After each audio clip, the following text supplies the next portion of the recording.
Good morning, everyone, and welcome to my channel. Today we are going to do the private trade or employment वाला जो है 15 rule number 15 of this conduct rule 1964. आज हम इसके बारे में बात करेंगे, राइट?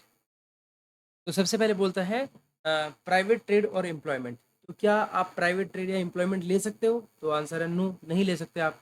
लेकिन कहीं कहीं जगह पर है जहाँ पर कुछ कहीं पर रिलैक्स किया गया है कुछ, तो उनके बारे में हम पढ़ेंगे. ठीक ठीक है, बहुत इंपॉर्टेंट है, बहुत इंपॉर्टेंट है सीरियसली. इसमें से क्वेश्चंस आ रखे हैं.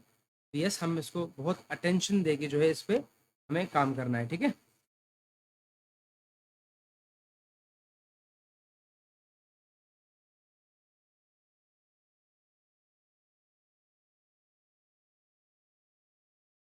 चलिए जी, बात करते हैं इसका. प्राइवेट ट्रेड और एम्प्लॉयमेंट. देखिए, बोलता है subject to the provisions of sub rule two. Okay, no government servants. Sub rule two में कुछ एक्सेप्शन दे रखी हैं इसी के में टू में ना, कि मतलब वहां पर जो है आपको प्रीवियस सैंक्शन की जरूरत नहीं है. But shall except with the previous sanction of the government. मतलब जो है एक तरीके से सब रूल टू के अंदर जो है no government servant except with the previous sanction. जो आपको प्राइवेट कोई भी प्राइवेट ट्रेड या फिर एम्प्लॉयमेंट जो है वो नहीं करनी है एक तरीके से. तो क्या कहते हैं, एंगेज डायरेक्टली और इनडायरेक्टली इन एनी ट्रेड और बिजनेस. आपको किसी भी ट्रेड या किसी भी बिजनेस में आपको एंगेज नहीं होना है. सबसे पहले ही आता है आपका कि डायरेक्टली या इनडायरेक्टली किसी भी ट्रेड या फिर किसी भी बिजनेस में आपको इन्वॉल्व नहीं होना है, डायरेक्टली और इनडायरेक्टली. ठीक है, इसके लिए आपको क्या करना पड़ेगा, with the previous sanction of the government. Previous sanction आपको लेनी पड़ेगी गवर्नमेंट से.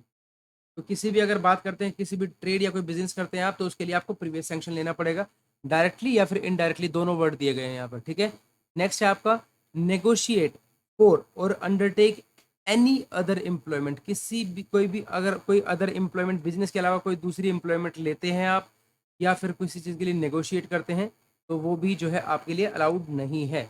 आपको इसके लिए प्रायर परमिशन लेनी पड़ेगी. तो बिजनेस हो गया, अदर एम्प्लॉयमेंट हो गया. ठीक है, होल्ड एन इलेक्टिव ऑफिस. कोई भी इलेक्टिव ऑफिस होल्ड करते हैं. ठीक है, या फिर कैनवस, किसी के लिए आप कैनवस करते हैं फॉर अ कैंडिडेट. ठीक है, या फिर candidate for elective office in anybody weather incorporated और नॉट.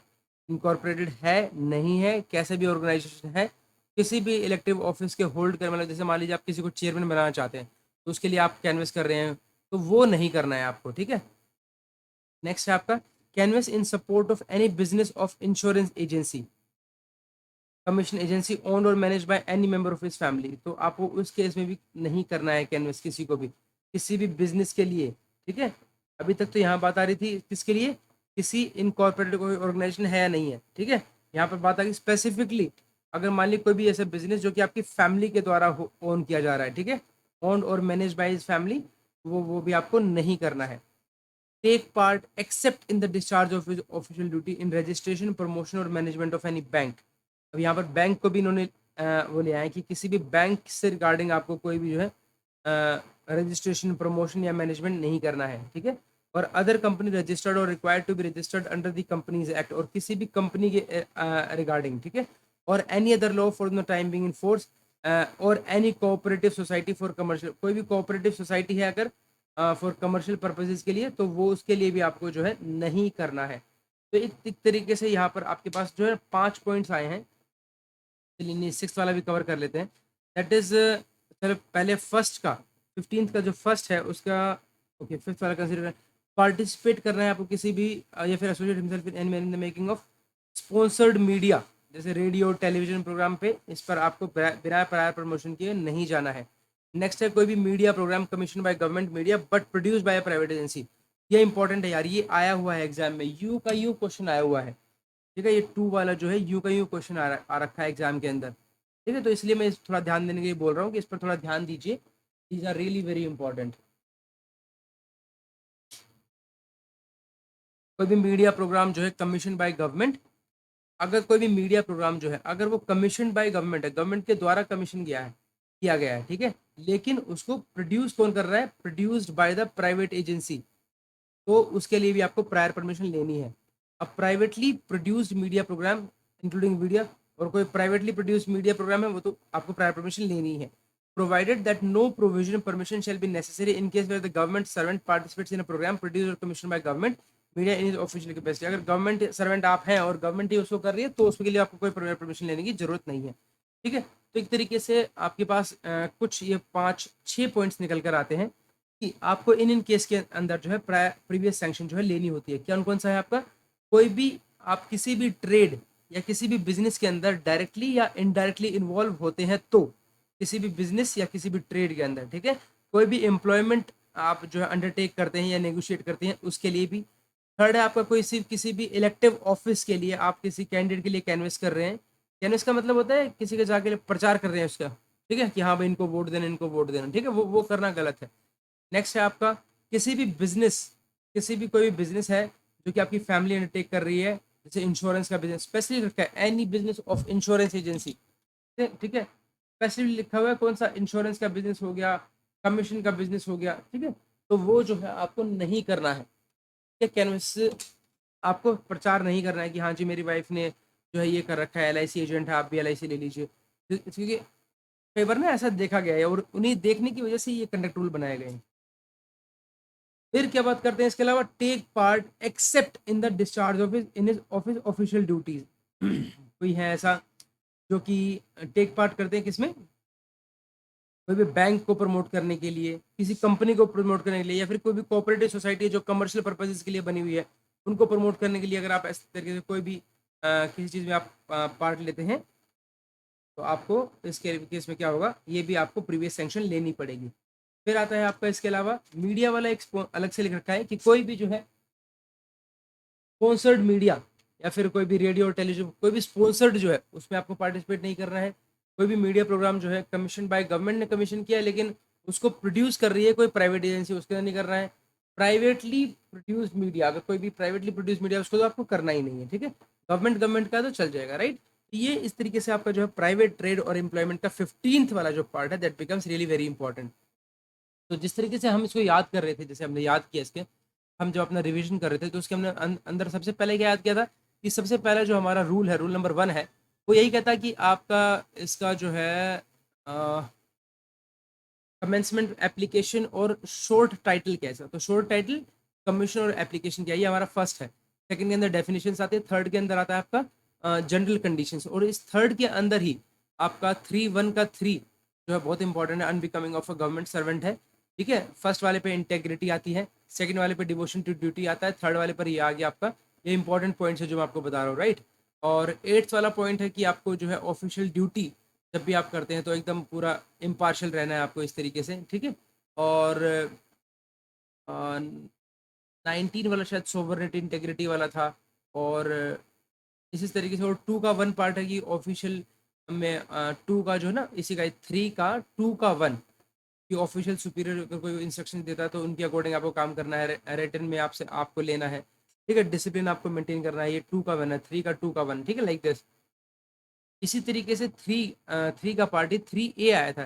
3A के अंदर क्या बोलता है आपको कि आप जो है प्रॉम्प्ट रहेंगे और कर्टसी आपको मेंटेन करनी है। 3 का B बोलता है कि आपको ऑब्जर्वेंस ऑफ गवर्नमेंट पॉलिसीज करनी है। 3 का जो C बोलता है वो आपका prohibition of sexual harassment eight work place, वो वाला आ गया था आपका, ठीक है। तो ये हमारे सिर्फ 3 तक हमने रिवाइज कर लिया था। अब बात करते हैं 15th वाला कि 15 नंबर पर क्या है, तो ये ऑटोमेटिकली इंपॉर्टेंट बन जाता है। कहीं ना मैं रिक्वेस्ट करूंगा यार कि ये जितना भी जो रूल है ना जो इसका, वो तो एटलीस्ट आप रट दीजिए बिल्कुल, मतलब इस कौन कौन सा कहाँ पर आ रहा है वो रट दीजिए कि हाँ ये चीज़ यहाँ पर आ रही है, ये चीज़ यहाँ पर आ रही है, मतलब GIDs बेशक, मतलब GIDs तो देखो नहीं रट सकते, बहुत सारी है, GIDs पढ़ लीजिए, और ये जो जो रूल है ना, जो एक्ट है, वो तो आप रट दीजिए, उसको नहीं छोड़ना है आपने, ठीक है। तो यहाँ पर बात आता है 15 नंबर की, तो 15 नंबर में क्या है आपका, जैसे मुझे एक और याद आ रहा है इसमें 13A डॉरी से रिलेटेड है, ठीक है। सिमिलरली यहाँ पर क्या है 15 नंबर में क्या था, प्राइवेट ट्रेड, ठीक है, प्राइवेट ट्रेड और एम्प्लॉयमेंट, बस ये याद होना चाहिए आपको कि 15 नंबर का जो हमारा पॉइंट है वो है हमारा प्राइवेट ट्रेड और एम्प्लॉयमेंट। और इसके अंदर भी जो है 2 चीज़ें बटी हुई हैं, पहला बोलता है जिसके लिए आपको प्रायर परमिशन की जरूरत होती है, दूसरा बोलता है जिसके अंदर प्रायर परमिशन की जरूरत नहीं होती है, ठीक है। तो पहले के अंदर क्या क्या जिसके अंदर प्राइवेट परमिशन की जरूरत होती है, देखो मीडिया वाला पार्ट तो आपको पता ही है कि मीडिया वाला पार्ट तो आपको आ गया, अगर गवर्नमेंट है तो ही आपके लिए प्रायर परमिशन की जरूरत नहीं है, वरना अगर कोई भी उसको गवर्नमेंट उसको कर रही है, प्राइवेट एजेंसी उसको मतलब फोरकास्ट कर रही है या ब्रॉडकास्ट कर रही है, तो आपको प्रायर परमिशन की ज़रूरत है। एकदम पूरा प्राइवेट है तो भी, कोई स्पॉन्सर्ड है तो भी, ठीक है, स्पॉन्सर्ड मीडिया है, कोई मीडिया प्रोग्राम जो है गवर्नमेंट ने किया, प्राइवेट एजेंसी ने उसको प्रोड्यूस किया, तब भी प्राइवेटली प्रोड्यूस है तो है ही। तो 3 केस तो ये हो गए आपके। सिमिलरली यहाँ पर आपने कोई भी जो है अदर एम्प्लॉयमेंट ली, कोई भी बिजनेस के रिगार्डिंग आपने डायरेक्टली इनडायरेक्टली इन्वॉल्व हुए, कोई फैमिली है और जो उसके लिए कोई इंश्योरेंस या इस तरीके से कोई कमीशन बेसिस पे काम करती है तो उसके लिए आपने कोई भी कैनवस किया, कोई भी इलेक्टिव ऑफिस के लिए आपने किसी के लिए कैनवस किया, ठीक है। इसके अलावा किसी बैंक में, कंपनी में, या फिर कोई कोऑपरेटिव है जो कि कमर्शियल पर्पजेज के लिए, तो ये सब के जो लिए आपको प्रायर परमिशन लेनी पड़ेगी। This is really very important यार, इसको आपको याद ही करना है और कोई ऑप्शन नहीं है हमारे पास, इसको बस बार बार पढ़िए और याद कीजिए, ठीक है। सेकंड वाला इसके अंदर बोलता है, ओके, कि वो तो आपको आगे चल के मिलेगा, अभी ये वाला देख लेते हैं हम इसका। ये यहाँ तक क्लियर हो गया। इसके आगे क्या बोलता है, देखिए इसके आगे बोलता है government servant, any government servant, okay, may without the previous sanction. अब दूसरा वाला जो पार्ट है ना, ये बोलता है without the government, without the previous sanction आप इस तरीके से कर सकते हो। अब क्या क्या है इसके अंदर,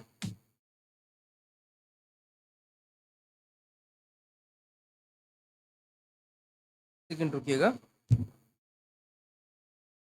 तो ये हमने कर लिया यहाँ पर, okay, without the previous sanction of this, ठीक है। तो क्या क्या है इसके अंदर देख लेते हैं। अ गवर्नमेंट सर्वेंट जो है विदाउट प्रीवियस सैंक्शन क्या करता है, undertake honorary work of social और चैरिटेबल नेचर। ये बहुत बहुत इंपॉर्टेंट है कि आप कोई भी ऑनररी वर्क कर रहे हैं अगर, ठीक है, कोई भी सोशल या चैरिटेबल नेचर का है तो वो आप कर सकते हैं, ठीक है। कोई भी ऑनररी वर्क, तो ऑनररी वर्क आ गया आपके पास, और कोई भी सोशल या फिर चैरिटेबल नेचर का तो आप कर सकते हैं।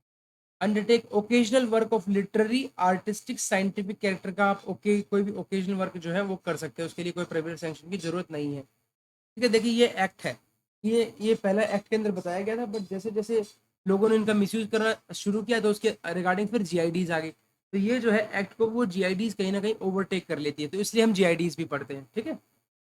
फिर है आपका विदाउट परमिशन जो है आप किसी भी स्पोर्ट्स एक्टिविटीज में एज एन एमेच्योर जो है आप जा सकते हैं।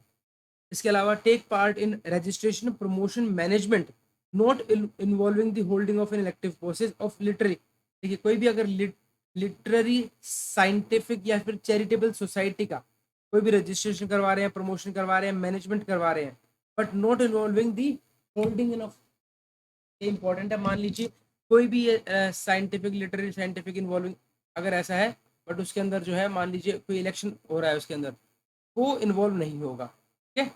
उनका जो इलेक्टिव ऑफिस है वो इसके अंदर इन्वॉल्व नहीं होगा, मतलब उनके लिए आपको प्रमोट नहीं करना है। अदरवाइज लिटरेरी, साइंटिफिक या चैरिटेबल कोई भी सोसाइटी है तो उनका आप रजिस्ट्रेशन, प्रमोशन और मैनेजमेंट कर सकते हैं इसका, या फिर कोई भी क्लब का, ठीक है। इसका एम क्या होना चाहिए, प्रमोशन ऑफ स्पोर्ट्स। ये बहुत इंपॉर्टेंट है कि उन सब का एम क्या होना चाहिए, इसका एम क्या कहता है, इसका एम है प्रमोशन ऑफ स्पोर्ट्स, ठीक है, कल्चरल रिक्रिएशन, ठीक है, ठीक है, and they are registered under, वो रजिस्टर्ड होनी चाहिए किसके under, the society registration act के अंडर में है, तो आप इसको इस तरीके से आप जो है रजिस्टर भी कर सकते हैं, आप उसमें रजिस्ट्रेशन में भाग भी ले सकते हैं, प्रमोट भी कर सकते हैं, उसकी मैनेजमेंट भी काम कर सकते हैं, ठीक है। Take part in the registration, promotion और management not involving holding office a cooperative society substantially for the benefit of government servant. अगर कोई भी कोऑपरेटिव सोसाइटी है जो कि सब्सटेंशियली जो है for the benefit of the government servant है, तो उसके लिए आप कर सकते हैं, रजिस्टर्ड कोऑपरेटिव सोसाइटी एक्ट, ठीक है, 1912, ठीक है। इसके अंदर कुछ चीज़ें जो है ई पार्ट के अंदर बोला कि जहाँ पर आप जो है कोई भी कोऑपरेटिव सोसाइटी जो गवर्नमेंट बेनिफिट के लिए काम कर रही है, उसके लिए आपको क्या करना है वो बताया गया है। प्रोवाइडेड दैट, इसके अंदर इसमें क्या है, that he shall discontinue taking part in such activities if so directed by the government. अगर उसको गवर्नमेंट बोलती है कि नहीं आपको ऐसा नहीं करना है, तो आपको फिर वो डिसकंटिन्यू कर देनी है। ऐसा नहीं कहेंगे कि नहीं ये आपने तो परमिशन दे रखा, मैं कंटिन्यू करूंगा, नहीं, ऐसा नहीं करना है। अगर गवर्नमेंट बोलती है तो आपको डिसकंटिन्यू करना है। In case of falling under close D और क्लोज ई, मान लीजिए आप किसी में लिटरेरी, साइंटिफिक, चैरिटेबल सोसाइटी के अंदर या फिर किसी कोऑपरेटिव सोसाइटी के अंदर, official duty shall not suffer, official duty suffer नहीं करनी चाहिए किसी भी, और he shall within a period of 1 month of his taking part in such activity report to the government giving details of the nature of the participation, और आपको बताना है 1 महीने के अंदर अंदर कि मेरी जो वहाँ पर जो नेचर ऑफ ड्यूटीज है वो क्या है, वो बताना है आपको, ठीक है। ज्वाइनिंग के अंदर अंदर है, ठीक है। 1 महीने के अंदर अंदर बताना है आपको, रिपोर्ट देनी है कि भाई जो है मेरा वहाँ पर जो है जो नेचर ऑफ पार्टिसिपेशन क्या है, एक तरीके से वो आपको बताना है वहाँ पर, ठीक है। और आपको डिसकंटिन्यू कर देना है अगर इफ सो डायरेक्टेड, अगर आपको गवर्नमेंट की तरफ से डायरेक्ट किया जाता है तो।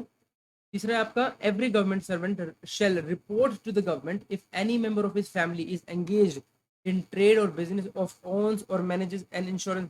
एवरी गवर्नमेंट शेल रिपोर्ट, उसको रिपोर्ट करना है, क्या करना है गवर्नमेंट सर्वेंट को, if any member of his family, अगर कोई भी आपका जो मेंबर है ना, कोई भी आपकी फैमिली का अगर एंगेज है किसी भी ट्रेड में, ठीक है। तो यहाँ पर चारों चीज़ें ले ली उन्होंने, किसी ट्रेड या बिजनेस में, या फिर मैनेज करता है कोई भी इंश्योरेंस कंपनी या कमीशन एजेंसी कोई भी, ठीक है। तो हमारा फर्स्ट वाले में जो था ना यहाँ पर कि कोई भी आपको जो एक तरह किसी भी ट्रेड या बिजनेस में नहीं कर रहा है, तो इवन अगर आपकी फैमिली भी करती है तो आप जो है गवर्नमेंट को आपको क्या है बताना है, एटलीस्ट रिपोर्ट करना है आपको, ठीक है। आप विदाउट प्रीवियस सैंक्शन कर सकते हैं, उनको करने दीजिए, बट एटलीस्ट आपको रिपोर्ट करना है, ठीक है। Unless otherwise provided by general और specified orders of the government, no government servant may accept any fee, आपको कोई भी फीस जो है नहीं लेनी है for any work done by him और एनी प्राइवेट और पब्लिक बॉडी और any without the sanction of the president, बिना सैंक्शन के, ठीक है। दैट मीन्स सैंक्शन आपको लेनी ही पड़ेगी ऑफ द प्रिस्क्राइब्ड अथॉरिटी, ठीक है। अब यहाँ पर जो है बात करते हैं unless otherwise provided by general special order, या तो स्पेशली अगर नहीं उसके रिगार्डिंग कोई ऑर्डर नहीं दे रखा है, तो गवर्नमेंट सर्वेंट जो है नो, कोई भी गवर्नमेंट सर्वेंट को नो गवर्नमेंट सर्वेंट को एक्सेप्ट करनी है कोई फी, ठीक है, except any fee for any work done by him और फॉर एनी प्राइवेट या पब्लिक बॉडी, ठीक है, without the sanction of the prescribed authority, तो उसका जो है आपको सैंक्शन लेना ही है प्राइवेट अथॉरिटी का, प्रिस्क्राइब अथॉरिटी का, ठीक है। तो ये इंपॉर्टेंट बन जाता है कहीं ना कहीं आपके आपके लिए।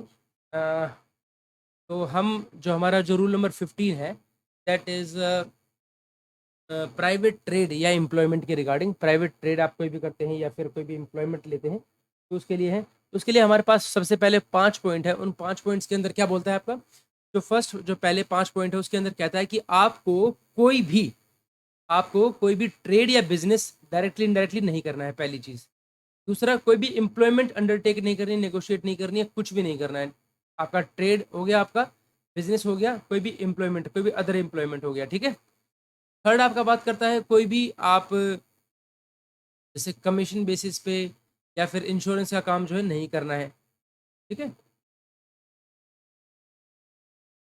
और ना ही उनके लिए कोई कैनवस करना है, अ, अगर वो ओन्ड और manage bye by any family, by member of his family, अगर फैमिली के द्वारा है तो तब भी नहीं करना है, ठीक है। किसी भी इलेक्टिव ऑफिस के लिए कैनवस नहीं करना है आपको, किसी भी इलेक्टिव ऑफिस के लिए तो पहले से ही मना है आपका आपके लिए। Canvas in support of any business और इंश्योरेंस एजेंसीज, ये नहीं करना है आपको। बैंक, कंपनी या cooperative society for commercial purposes के लिए है तो उनके अंदर आपको कोई भी जो है पार्टिसिपेट नहीं करना है, टेक पार्ट नहीं करना है किसी में, accept in the discharge of his official duties, जो भी आपको ड्यूटी ऑफिशियल ड्यूटीज दी जाती है, ठीक है, उसके according in registration promotion management of any bank. मतलब एक तरीके से आपको कोई भी जो है इनमें कोई पार्ट नहीं लेना है। इसके अलावा इन the discharge of his official duties, accept in the discharge of his official duties in registration promotion management of any bank, company या फिर cooperative society for commercial purposes के लिए अंदर अगर कोई ऐसा होता है तो। दोबारा से पढ़ेंगे इसको, ये सब्जेक्ट टू द प्रोविजन जो है कोई भी गवर्नमेंट सर्वेंट जो है प्रीवियस सैंक्शन के बिना ये नहीं करेगा। फर्स्ट क्या है, कभी भी डायरेक्टली या इनडायरेक्टली किसी भी ट्रेड या बिजनेस में आपको नहीं आना है, किसी भी अदर एम्प्लॉयमेंट में आपको नेगोशिएट या अंडरटेक नहीं करनी है आपको, कोई भी इलेक्टिव ऑफिस, ठीक है, के लिए कन्वेंस नहीं करना है, कोई भी कैंडिडेट के लिए, कोई भी कैंडिडेट्स ऑफ इलेक्टिव ऑफिस, ठीक है, वेदर इनकॉर्पोरेटेड और नॉट, उसको आपको नहीं करना है।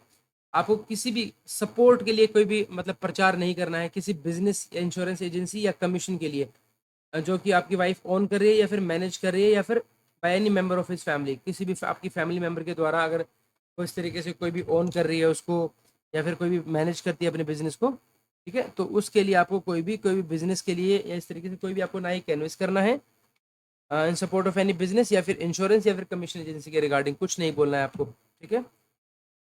उसके लिए आपको प्रीवियस सैंक्शन की ज़रूरत पड़ती है। इसके अलावा टेक पार्ट, आपको जो है अगर आप किसी में भी बैंक में या कंपनी में या किसी कोऑपरेटिव सोसाइटी में आप कोई भाग लेते हैं तो वो भी आपका गलत है।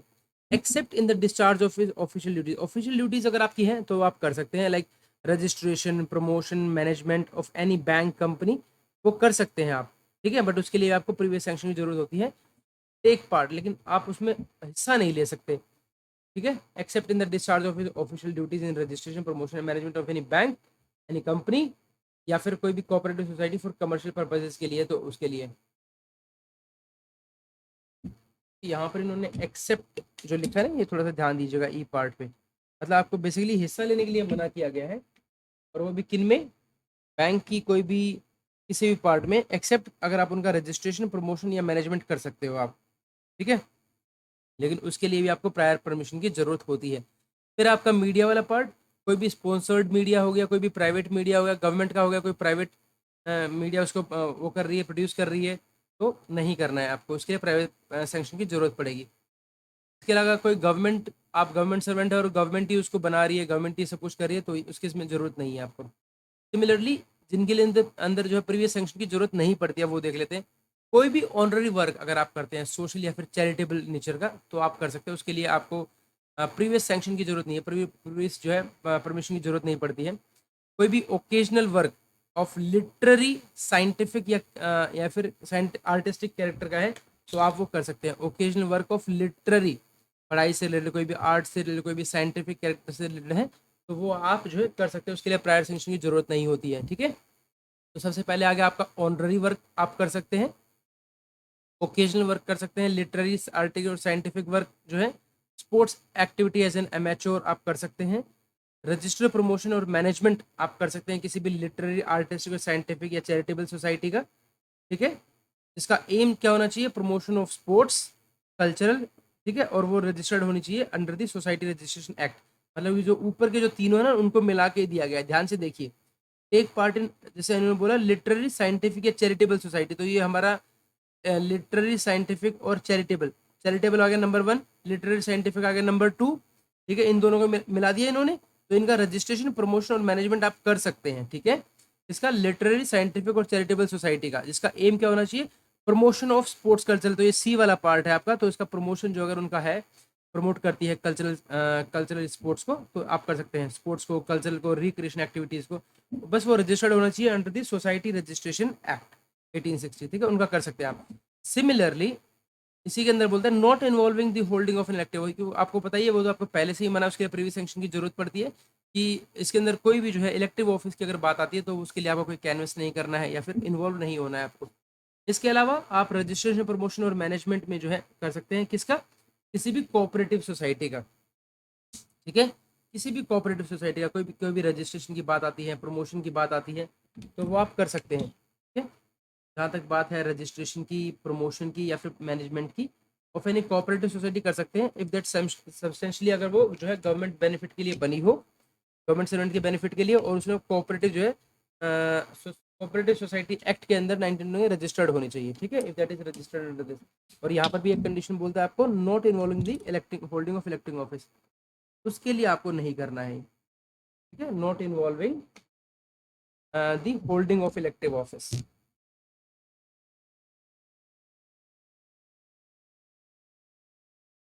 ठीक है। नेक्स्ट बात करते हैं इससे आगे, प्रोवाइडेड दैट, इसके अलावा क्या है, that he shall discontinue taking part in such activities if so directed by the, अगर गवर्नमेंट बोलती है तो यस, आपको वो जो है डिसकंटिन्यू कर देना है, ठीक है। ई वाला पार्ट, अगर किसी कोऑपरेटिव सोसाइटी के अंदर आप हैं, ठीक है, ये प्रोवाइडेड दैट जो है, ये सिर्फ फिफ्थ के लिए नहीं, सब ऊपर ऊपर वाले के सब के लिए है ये कहता है प्रोवाइडेड दैट, कि अगर आपको गवर्नमेंट बोलती है तो आपको डिसकंटिन्यू करना है इन चीज़ों से, ठीक है। आपको 1 मंथ के अंदर बताना है किसमें, ऑफिशियल शेल नॉट सफर, पहली चीज़, और 1 महीने के अंदर अंदर आपको बताना है taking part in such activity, report करना है एटलीस्ट कि आपका नेचर ऑफ पार्टिसिपेशन क्या है।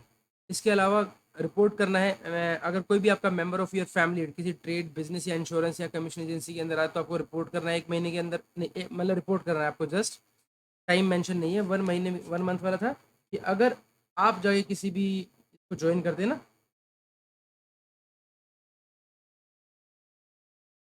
हाँ, डी और ई में। तो लिटरेरी साइंटिफिक चैरिटेबल सोसाइटी करते हैं या फिर कोई भी कोऑपरेटिव सोसाइटी ज्वाइन करते हैं, तो इस केस में आपको इन दोनों केसेस में 1 महीने के अंदर आपको रिपोर्ट करना है। इसके अलावा every government servant shall report to the government if any member of his family trade business में आता है, इंश्योरेंस कमीशन एजेंसी में आता है, तो आपको बताना है। Unless otherwise provided by general और special order of the government, no government servant may accept any fee, आपको नहीं लेनी है without the sanction of the prescribe authority. ठीक है, तो यहाँ तक तो रहा आपका ये रूल की बात हो गई आपकी। ठीक है, 15 में जो है प्राइवेट ट्रेड एंड एम्प्लॉयमेंट की बात आ गई है, यहाँ तक हम समझ चुके हैं। ठीक है, अब बात करते हैं कुछ जीआईडीज की, कुछ गवर्नमेंट ऑफ इंडिया डिसीजंस हैं जो थोड़ा सा इन्हीं रूल से रिगार्डिंग कुछ अगर कहते हैं, देख लेते हैं क्या क्या है। पहले बोलते हैं acceptance of part time examinership of examination papers set by recognised universities may be permitted.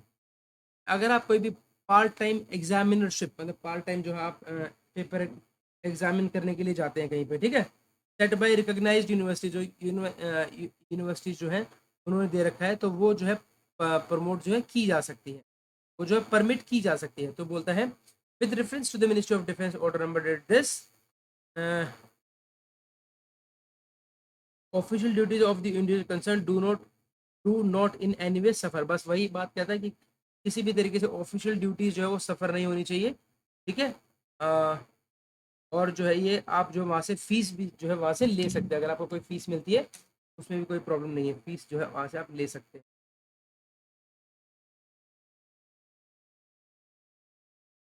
ठीक है, तो जो भी एग्जामिनरशिप है in case of a casual nature, जैसे वो मान लीजिए करेंगे जो है वंस और ट्वाइस अ ईयर अगर हो रहे हैं for a few days when the answer books etcetera may have to be valid, there is no serious objection। ठीक है, no serious objection to giving permission in such case, आप जो है आप दे सकते हैं। ठीक है, एक तरीके से आप एग्जामिनरशिप की अगर बात करते हैं तो वो है आपके लिए अलाउड है। ठीक है, नेक्स्ट है आपका पार्ट टाइम लेक्चररशिप। अब देखिए, ये तो एग्जामिनरशिप की बात आ रही थी कि एग्जामिन तो आप कर सकते हैं, क्या आप लेक्चर भी दे सकते हैं कि amount to regular remunerative occupation attracting need for sanction. Lectureship की बात आती है तो अगर आप कहीं लेक्चर देने के लिए जाते हैं तो यस, इन दैट केस आपको जो है परमिशन लेनी है। There is a need for sanction. ठीक है, need for sanction in the case of lectureship. और वो भी कौन सा बोल रहे हैं, regular remunerative occupation attracting need for. देखिए, अब यहाँ पर बात आया कि भाई जो एचओडी जो है वो किस किस को दे सकते हैं, पार्ट टाइम जॉब या lecturer in education institute, part time job और lecturer in an education should be also obtain sanction. अब इन्होंने पूछा कि अगर मान लीजिए कोई पर्सन है जो कि पार्ट टाइम जॉब कर रहा है, ठीक है, या फिर लेक्चरर है जॉब में इन एनी एजुकेशन इंस्टीट्यूशन, तो क्या उनको प्रायर परमिशन लेने की जरूरत नहीं है? तो कहता है should also obtain sanction of the government, उनको लेना है। ठीक है, उन्हें क्या करना है, they have to obtain sanction, लेना है आपको, सैंक्शन लेना है गवर्नमेंट के केस में। ठीक है, it has been decided in consultative ministry CAG और मिनिस्ट्री ऑफ होम अफेयर से बात करके that the powers delegated under this shall be exercised in case where government servant undertakes to perform some work of casual or occasional but where the work done is of regular nature। देखिए, ये जो ऊपर बताया गया है ना कि जो जो कोई अगर मान लीजिए कैजुअल या फिर ओकेजनल नेचर का वर्क है, ठीक है, कैजुअल नेचर का वर्क है और ओकेजनल ओकेजनल वर्क है, तो उसके लिए ठीक है, but where the work done is of regular और रेम्यूनरेटिव ऑक्यूपेशन है, तो it will attract the sanction of the government will be necessary. ठीक है, तो यहाँ पर ये एक इम्पॉर्टेंट पॉइंट है, यहाँ पर आपका आपके लिए बन जाता है, if a government servant undertakes to perform some work of casual या फिर ओकेजनल नेचर का अगर कोई वर्क करता है, then the work done is of nature of regular. ठीक है, तो वो जो है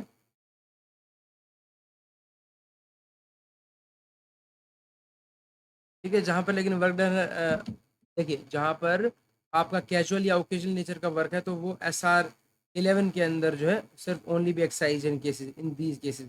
लेकिन जहाँ पर जो है आपको मतलब एक तरीके से वो अलाउड कर सकते हैं, लेकिन जो वर्क डन है रेगुलर रेम्यूनरेटिव ऑक्यूपेशन का है तो इस केस में आपको सैंक्शन लेनी पड़ेगी, दैट बिकम्स नेसेसरी।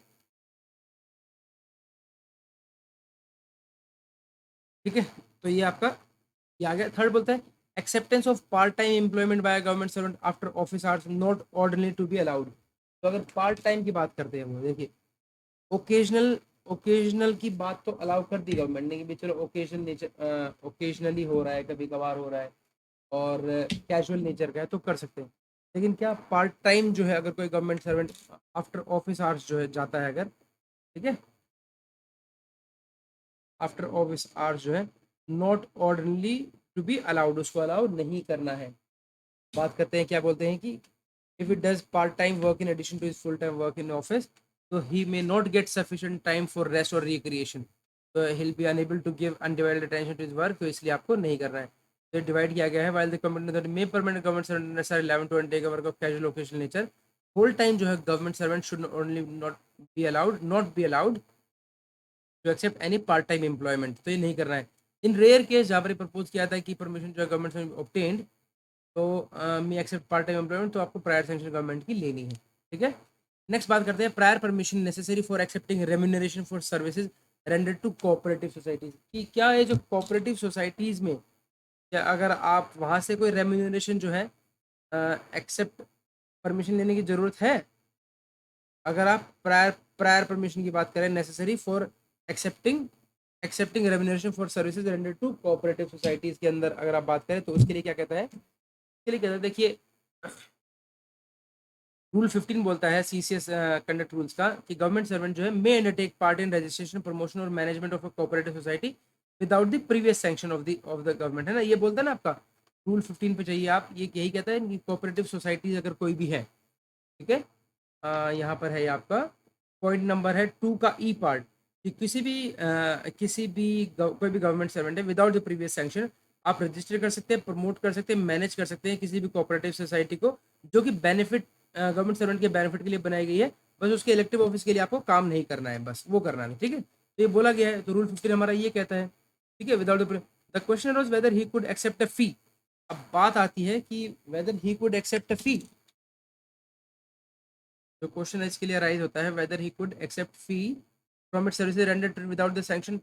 तो बात देखिए, टेकिंग पार्ट की बात होती है, फीस की कोई बात नहीं है। तो इसके बारे में क्या था, since the government servant will be engaging himself in private employment regularly the permission of the government servant under rule 15 is set is necessary. तो ये जरूरी बन जाता है।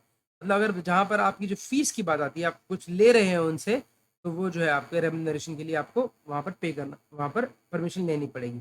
Further, it is not necessary to obtain sanction of the communal authority under SR 11, well requiring that one third of the fees in excess of rupees 400 paid to government should be credited to general revenues will normally apply in such cases unless special exemption is given. ये important point है यार, थोड़ा सा ध्यान दीजिएगा इस वाले point पर। यहाँ पर कहते हैं इट इज नॉट नेसेसरी। देखिए सेक्शन 11 के अंदर जो SR 11 है आपका सप्लीमेंट्री रूल 11 क्या कहता है कि आप ओकेजनल नेचर का कुछ भी होता है तो आप कर सकते हो। ठीक है, तो SR 11 और SR 11 के अंदर जो है not necessary to obtain sanction of the committed authority SR 11 SR 12। ठीक है, ये जरूरी नहीं है कि आप सैंक्शन उसके लिए कमिटेड अथॉरिटी का ले।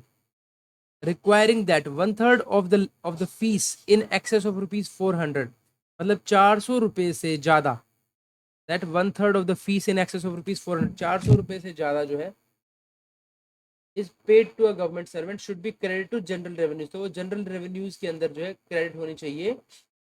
Will normally apply in such cases unless special, ये जो है इन केसेस पर अप्लाई होगी। ठीक है, इन केसेस में भी मतलब जहाँ पर जो है SR 11 12 के अंदर जहाँ पर आपको जो है ओकेजनल नेचर का दे रखा है, वहाँ पर भी requiring that one third of the fees in excess of rupees 400 paid to government servant. किसी भी गवर्नमेंट सर्वेंट को अगर 400 रुपये से one third of the fees, 400 रुपये से ज़्यादा कुछ भी दिया जाता है तो उसका जो वन थर्ड होगा ना, it should be credit to general revenue. वो जनरल रेवेन्यू के अंदर क्रेडिट करना पड़ेगा। मान लो उनको 1000 रुपये दिया गया, तो 1000 रुपये का वन थर्ड कितना हुआ, 1000 रुपये यानी कि 600 रुपये। 400 रुपये तक का तो फ्री है, यानी कि 600 रुपये, 600 का वन थर्ड कितना हुआ 200 रुपीज़। तो 200 रुपये जो है उनको जनरल रेवेन्यूज में देना पड़ेगा। Will apply in such cases. तो ये इंपॉर्टेंट बन जाता है, कैसे पूछ ले इसके बारे में। बात करते हैं application of central government servant with socio religious body. अगर कोई सोशो रिलीजियस बॉडीज है तो उसके लिए उस केस में आप क्या करेंगे? ठीक है, क्या कोई भी गवर्नमेंट सर्वेंट है जो एसोसिएट कर सकता है central government with the socio religious bodies के साथ में? तो इसके बारे में बात कर लेते हैं। देखिए रूल 15 जो है कंडक्ट रूल्स का कहता है that no previous sanction of the thing required for a central government 720 honorary work of social honorary work है ना, कोई भी सोशल या चैरिटेबल नेचर का, but he should discontinue taking part in such activity if so directed by the government. हाँ ये था, ठीक था। Prior permission essential only if the government servant seeks to hold an elective office, ये भी ठीक है। तो as regards participation in purely religious activities, the freedom to profess and practice and religion is guaranteed in the Constitution of India. Since, however, the Constitution of India is based on the principles of secular state, the government servant, while they are free to profess and practice and religion in their private lives, should so conduct themselves in public as to leave no room for an impression to arise that they do not subscribe to the secular philosophy of the state. Some of the organization and movement aim to social and religious reforms may have some attributes to sectarian or communal nature. It will be therefore be desired on the part of government to be very cautious and innocent themselves with their organization, the activities of which are liable to be constituted as sectarian, okay, in nature. It is not possible to give an exhaustive list of such activities of the organization and movement whose aims are to. Therefore, the responsibility of the consequence of the decision to join an organization in participating in the activity will rest on the employee himself.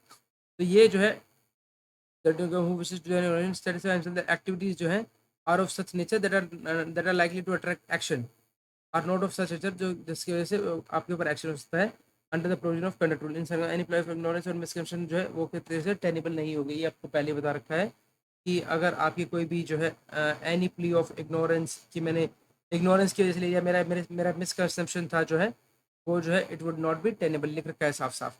एक तरीके से आपको association of central government servants with social religious bodies के लिए आपको क्या करना है, ये आपकी रिस्पॉन्सिबिलिटी है। इट इज़ दी रिस्पॉन्सिबिलिटी जो है for the consequences of the decision to join any organization and participating in its activities will rest with the employees himself।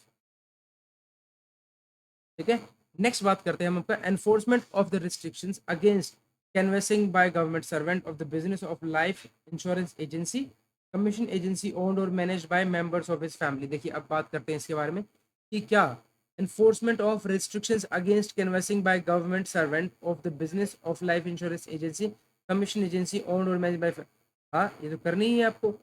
enforcement of the restrictions तो लगा रखी है। देखिए कोई भी अगर आपको ना ही किसी लाइफ इंश्योरेंस एजेंसी के अगेंस्ट, ठीक है, या फिर कोई भी कमीशन एजेंसी है जो कि आपकी फैमिली के द्वारा, ये तो आपको प्रायर सेंक्शन लेना ही है ना आपको इसका। तो कहता है एनफोर्समेंट ऑफ रिस्ट्रिक्शंस एनफोर्स कर रहे हैं against the canvassing of bye government servant of the business of life insurance agency commission agency owned or managed by its family members। तो क्या कहता है, ये जो हमारा रूल का 15(1) है ये पहले ही बोलता है that lesson that no government servant shall accept with the private sanction of the government engage, ठीक है। तो ये तो क्या पहले ही कहता है आपका रूल जो है 15(1) का बोलता है आपका कि कोई भी जो है नो गवर्नमेंट सर्वेंट जो है except with the previous sanction of the government engages directly और इनडायरेक्टली इन एनी ट्रेड और बिजनेस और अंडरटेक एनी एम्प्लॉयमेंट, ठीक है, ये बोला गया है। Further emphasise in canvassing of in support of his family, ये भी आपको अलाउड नहीं है and is by share deem to a breach of this rule. हाँ ये तो पहले ही बोला गया है कि आप जो कैनवेसिंग की बात करते हैं ना, कैनवेसिंग भी नहीं करनी है आपको, ठीक है, इन support of any insurance agency, वो क्या है, ये पहले से ब्रीच है रूल का, ठीक है। तो इन स्पाइट ऑफ स्पेसिफिक जो है past 2 years quite a number of cases have been reported to the special police establishment this. तो ये कह रहा है कि एक तरह से आपको नहीं करनी है। नेक्स्ट है आपका canvassing in support of business of advertising agent owned और manage by member attracts the provision of this. हाँ ये तो करेगा ही, ठीक है। तो रूल 5(1)(d) बोलता है आपको conduct that no government servant shall accept with the government shall accept with the sanction of the government canvass in support of any business or insurance agency commission etc, ठीक है। and that the government shall report to the and he shall report to the government if any of the member is engaged in trade or business insurance company, ठीक है। अगर कोई होता है तो आपको रिपोर्ट करना ही है, दोनों बात बोलता है। The business of advertising carried out on or by a member of the family of a government servant besides other similar services is thus covered under the aforesaid rules। The government servant shall not accept with the previous sanction of the government canvass in support of such business, ठीक है, नहीं करना है आपको। Undertaking कोई भी private का कोई भी कंसल्टेंसी वर्क कोई कर सकते हैं क्या आप, अगर कोई कंसल्टेंसी वर्क के बारे में बात करें आपसे कि कंसल्टेंसी वर्क कर सकते हैं, देख लेते हैं क्या क्या है इसके बारे में।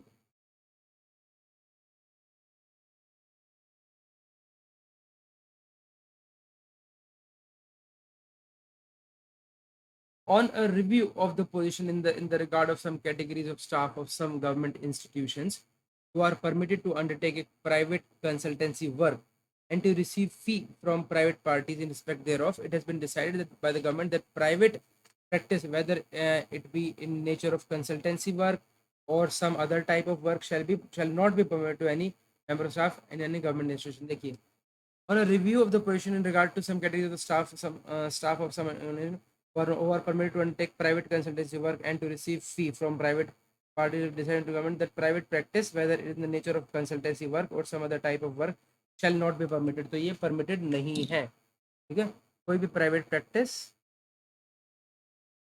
whether it is in nature of consultancy work or some other type of work, shall not be permitted to any member of the staff in any government institution. ये allowed नहीं है आपके लिए, ठीक है? कोई भी आप प्राइवेट कंसल्टेंसी वर्क नहीं कर सकते.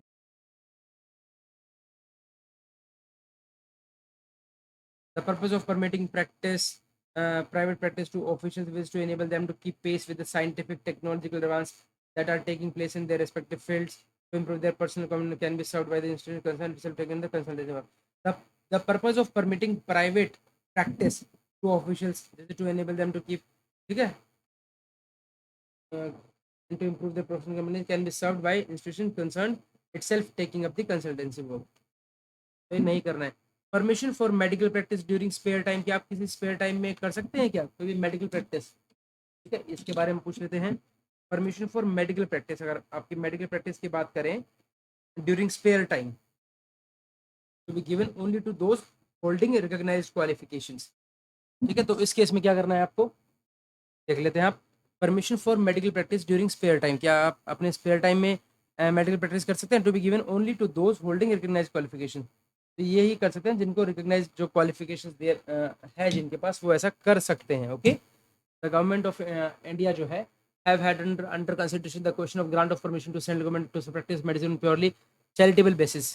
ठीक है, ऑन प्योरली चैरिटेबल बेसिस, ये इंपॉर्टेंट है. During the spare time, since such practice of medicine be unqualified and by unqualified will be harmful to the government, has been decided the permission to central government to undertake practice in any system of medicine should not be granted unless they hold the recognized qualification. तो recognized qualification जो है आपके पास important होनी चाहिए. ठीक है,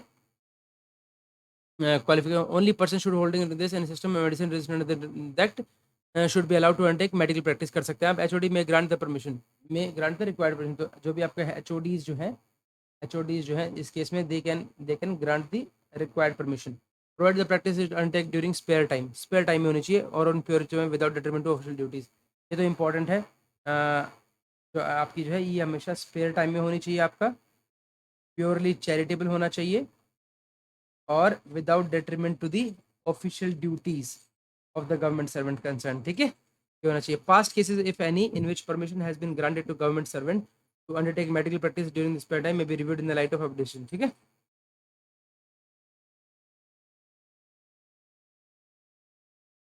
okay. The above instructions are applicable only in those cases where central government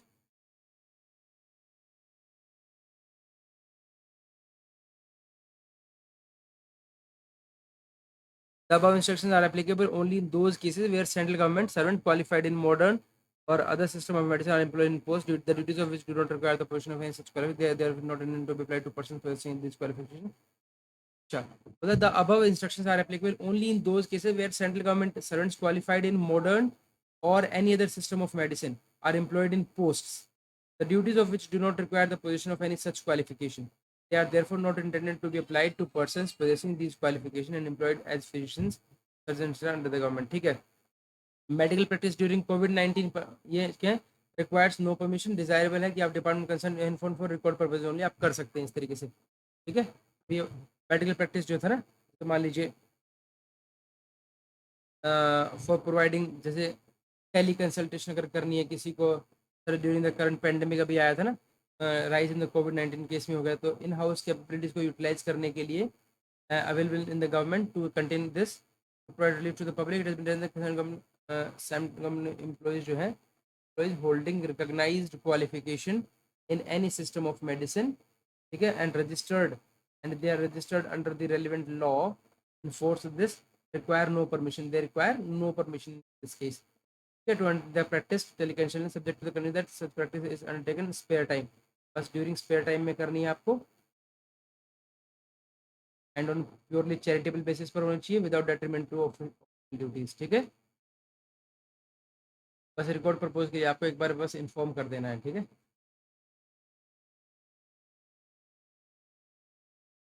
इसके अलावा बात करते हैं आपका that no negotiation for commercial employment while in service to be entered into negotiation without prior permission. देखिए कोई भी ऐसी अगर आपकी कोई भी कमर्शियल एम्प्लॉयमेंट है, ठीक है, तो आपको जो है विदाउट प्रायर परमिशन जो है नहीं करनी है।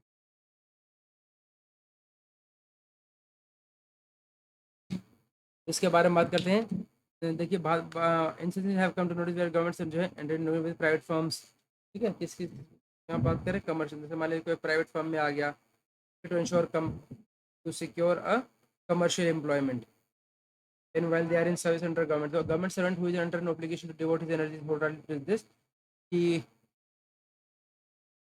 ऐसा हो सकता है कि in some measure the government servant ना may in some measure utilise official position और official position to his friend और colleagues further is interest in securing commercial employment, ठीक है। कोई भी गवर्नमेंट सर्वेंट जो है should negotiate that no government servant should negotiate while obtaining the prior permission of the that no government servant should negotiate for commercial employment without obtaining the prior permission of the head of the department serving in ministry department, group officer serving in government control. It has been written that such permission should not be given unless there are special reasons.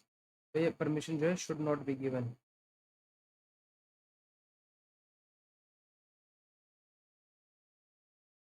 हम आगे बात करते हैं आपका appointment as authorise agent. क्या ये national savings वगैरह में आप क्या बन सकते हैं ऑथराइज एजेंट? नेशनल सेविंग आप क्या ऑथराइज एजेंट होता है? advised not to take up an in agency for selling various etc. Yeah. होता है in terms of rule this no government shall accept with sanction of the directly and trade basis, ठीक है। question is whether appointment as authorized as a national savings that pardon that an appointment is verified that such an appointment जो है stands on the same footings as insurance agencies and government servants advised not to take up, okay, not to take up any insurance for selling various saving certificate। आपको ऐसे नहीं,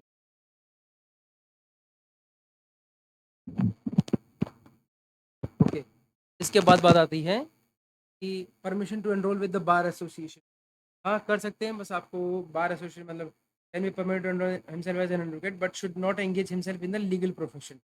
लेकिन आप जो है engage नहीं हो सकते हैं, ठीक है, इन द लीगल प्रोफेशन इधर इंडिपेंडेंटली और अदरवाइज जब तक आप गवर्नमेंट सर्विस में हैं। Clarification regarding homoeopathy practice. अब होम्योपैथी प्रैक्टिस क्या है? दे डू नॉट पोजेस, जबकि जो है they do not possess recognised qualification homoeopathy, तो इसको कैन बी ग्रांटेड परमिशन, ठीक है, उनको परमिशन जो है वो ग्रांट की जा सकती है to practise on homoeopathic system of medicine, ठीक है, ठीक है। क्योंकि इन केस में क्या है रजिस्ट्रेशन जो है ना वो एक्सपीरियंस की बेस पे भी किया जाता है। अ,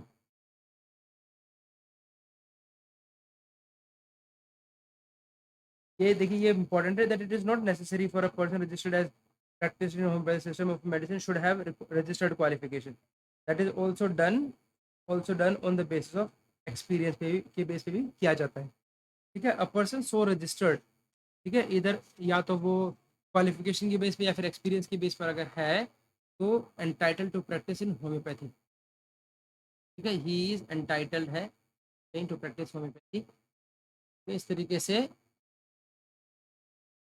परमिशन जो है दैट कैन बी ग्रांटेड।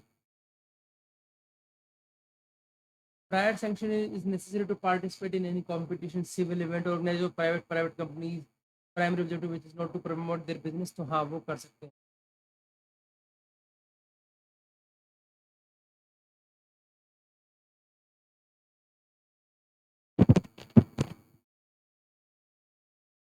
तो बात आती है कि क्या प्रायर सैंक्शन क्या नेसेसरी है इस केस में। यहाँ पर ना दो केस दे रखे हैं, बात करते हैं कि क्या prior sanction is necessary participate by private companies के द्वारा किया जाता है और जिसका जो प्राइमरी जो ऑब्जेक्टिव है which is to promote their business. नहीं, अगर प्रमोट देयर बिजनेस है तो नहीं करना है, या फिर दूसरे केस में कर सकते हैं। तो इंस्टेंसेस जो हैं that have come to notice where government servant जो है participated in companies competitions and other social event organise of objective of promoting their business interest. जिसमें कंडक्ट रूल 15 कहता है कि विच कि कोई भी जो गवर्नमेंट सर्वेंट है मे टेक ऑनररी सोशल और चैरिटेबल नेचर का वो तो कर सकता है sports activities match an amateur, but he should not accept with the previous sanction of the government engage directly और इनडायरेक्टली इन एनी ट्रेड और बिजनेस। वो उसमें नहीं कर सकता है। तो सोशल इवेंट्स और competition promote by various foreign companies can be put into two categories into, उनको दो कैटेगरीज के अंदर बांटा गया है। कौन कौन सी कैटेगरीज हैं ये? That where the social event are organised purely with the intention to promote the business, ठीक है, अगर and the competitive among the participants not relevant, ठीक है, and where the comment by way of games and sports are sponsored by companies by the spirit of competitiveness, अगर वो spirit of competitiveness की वजह से है among the participants तो वो वेरी मच एविडेंट है, तो कर सकते। दो कैटेगरी में बांटा गया है कि अगर वो अपना बिजनेस प्रमोट कर रहे हैं तो, और या फिर वो अगर जो वो गेम ऑर्गेनाइज कर रहे हैं वो स्पिरिट ऑफ कॉम्पिटिटिवनेस केस में है तो, ठीक है।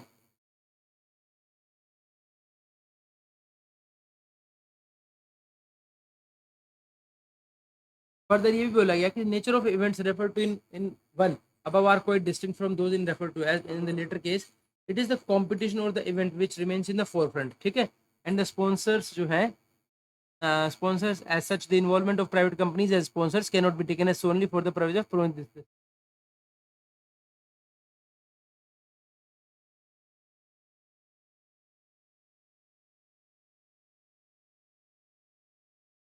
The government servant जो है they are advised not to take part in any competition or social referred to in time 1,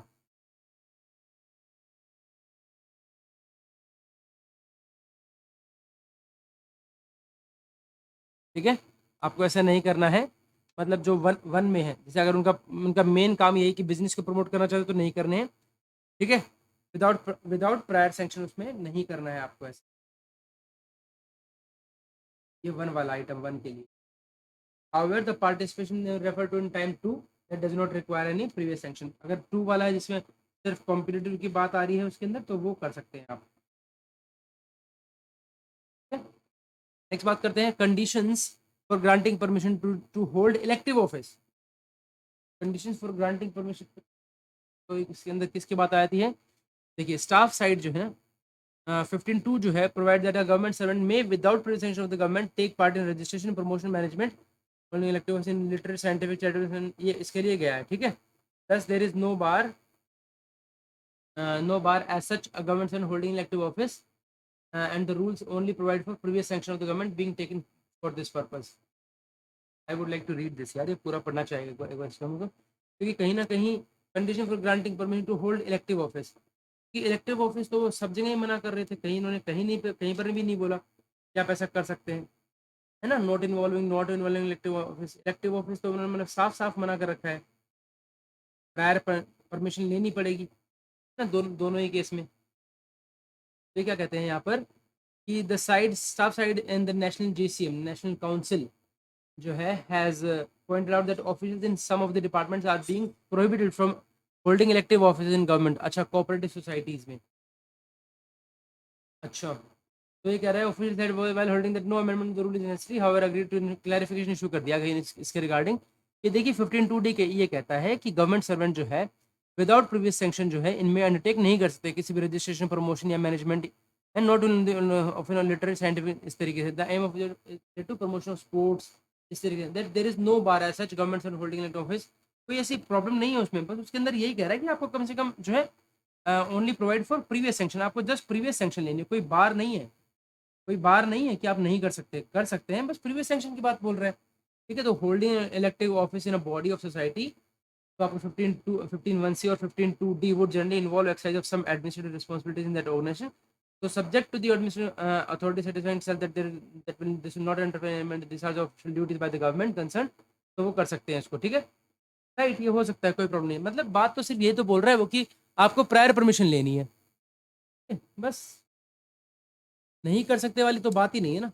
then holding of elective office by government servant in cooperative societies, holding of elective office, तो क्या आप ऐसे कर सकते हो तो अगर इसकी बात करें, देखिए रूल 15(2) ही आपको बोलता है that no previous permission is required for taking part in registration promotion this not. एक बार देख लेते हैं क्या बोलता है इसके बारे में। बोलता है as the number of reference are being received in the department की, कि भाई जो cooperative to hold office in cooperative societies and other bodies, ठीक है, the necessity to retreat the irrelevant provision thus it is felt. One C जो बोलता है no government servant accept the previous of the holder of this और canvass इस तरीके से, ठीक है। तो टू डी बोलता है कि with the previous section of this to take part in the registration, साफ तो बोलता है कि प्रीवियस के हिसाब से आप ले सकते हो time of related promotion of sports, या आप कर सकते हो। रूल 15(2) ही बोलता है कि आपका कर सकते हो विद प्रायर परमिशन, ठीक है। That entire time the government servant should be available to the government no activities and duty be allowed to interfere the, ये तो आपको पता ही है। Ensure the participation of government servant जो है किसी तरीके से उसकी ड्यूटीज में कोई प्रॉब्लम ना डाले। तो ये जो contain necessary provision regarding to election tenure terms the relevant acts and bylaws of cooperative society contain necessary provisions है। The request from government servant for permission to participate in the activities and other bodies may be examined in keeping with the provisions relevant in bylaws governing with this।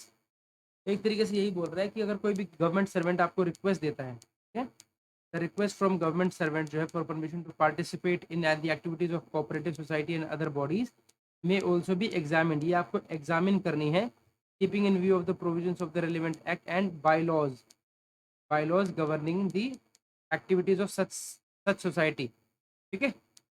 बस prior sanction necessary for contesting canvassing in elections to sports bodies, हाँ तो पहले previous sanction of is required to hold an active office of, ठीक है, तो ये तो आपको पहले ही दे रखा है,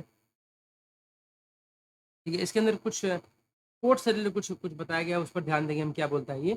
दैट इज प्रायर सैंक्शन, तो हमें पता ही है कि कंटेस्ट नहीं कर सकते, कन्वेक्शन ऑफ इलेक्शन जो है नहीं कर सकते आप, ठीक है, स्पोर्ट्स बॉडीज के अंदर भी। तो मिनिस्ट्री जो है डिपार्टमेंट अवेयर की previous sanction of is required for this, previous sanction आपके लिए रिक्वायर्ड है इस केस में भी, ठीक है। required to hold an elective office or canvass for a candidate or candidates of foreign elective office in anybody whether incorporated or not, ठीक है, चाहे वो इनकॉर्पोरेट है या फिर नहीं है, आपको प्रीवियस सैंक्शन नहीं है। Under rule 12 of CC conduct rules, previous sanction of the government of president authority is also necessary for government servant associating himself with raising of fund, है ना, raising of fund अगर कोई भी करता है उसके लिए collection purposes of any whatsoever, it hardly needs to be emphasized that the entire time of the government servant that entire time of the government servant particularly senior officer should be available to the government and no activities unconnected with his official duties should be allowed to interfere the efficient discharge of his duties, ठीक है। The need for curbing out the tendency of the part of the government seek to advise elective office in this has been considered carefully to be decided, क्या decide किया है, that should be followed while considered request for, तो आपको ये है, ये following principles कुछ उन्होंने दे रखे हैं, प्रिंसिपल्स जो है that should be considered be followed, okay, while considering request from government servant for seeking election के लिए। अगर कोई आपको कहता है और होल्डिंग ऑफिस, तो आपके लिए क्या करना है इसके, that no government servant should be allowed to hold elective office in any sports association federation for a term of more than 4 years और for one term whichever is less, मतलब 4 साल से ज़्यादा नहीं देना है आपने। कि एक तरह से ये बहुत इंपॉर्टेंट हो जाता है कि किसी भी स्पोर्ट्स का आप 4 साल से या फिर एक टर्म से जो भी कम होगा ना, सिर्फ उसी को आपको ये परमिशन दे सकते हैं। This is really very important, very very important. Sports में कहता है कि no government servant shall be allowed to hold elective office in any sports association federation for a term more than 4 years, 4 साल से ज़्यादा आप नहीं कर सकते। दैट मीन्स 4 साल का तो अलाउड हो गया, या फिर एक टर्म, ठीक है, एक टर्म चाहे 2 साल की हो, 2.5 साल की हो, 3 साल की हो, कितने की भी वो आप अलाउ कर सकते हैं, ठीक है। While seeking office for with prior permission of the representative or supporting the candidature of any person for election to sports bodies, government servant should not indulge in conducting unbecoming of government servant। कुछ भी ऐसा काम नहीं करना है, आपने private sanction आपने ले लिया है, ठीक, आप प्रायर परमिशन ले रहे हैं, ठीक है, for supporting the candidature of any person for election to sports bodies, तो government servant should not indulge, ऐसे किसी भी काम में आपको इंडल्ज नहीं होना है कि आप unbecoming of a government servant बने। थर्ड बोलता है अ government servant must refrain from raising of funds, आपको रिफ्रेन करना है, मतलब वो तो पहले से आपको 12 में बोला गया ना, refrain from raising of funds नहीं करने, और अदर करें from official as well non official sources for the promotion of sports at any level, नहीं करना है, रिफ्रेन करना है आपको, ठीक है। Collection from official as well as non official sources for the promotion of sports at any level, ठीक है। नेक्स्ट बात करता है prior clearance from the government of India must B obtain for any travels abroad, आपको prior clearance लेना है, ठीक है, must be obtained for any travels abroad. अगर आप बाहर जाते हैं in connection with the work, in connection with the work or other activities, तो आपको प्रायर परमिशन लेना है. While seeking such clearance, the must indicate the source of funding. आपको source of funding बतानी है क्या है. Indicate the source of funding for the foreign trip, including वहाँ पर ट्रैवल कर सकेंगे, हॉस्पिटलिटी और अदर एक्सपेंसेस क्या होंगे. ठीक है. When permitted to go, he must be doing availing a leave by availing of leave due and admissible to him. जो उस लीव लेके तब जाना है आपको. ठीक है. ओके, आगे बात करते हैं sanction for holding elective office under rule 15(1)(c) conduct rule. क्या क्या बोलता है इस केस में.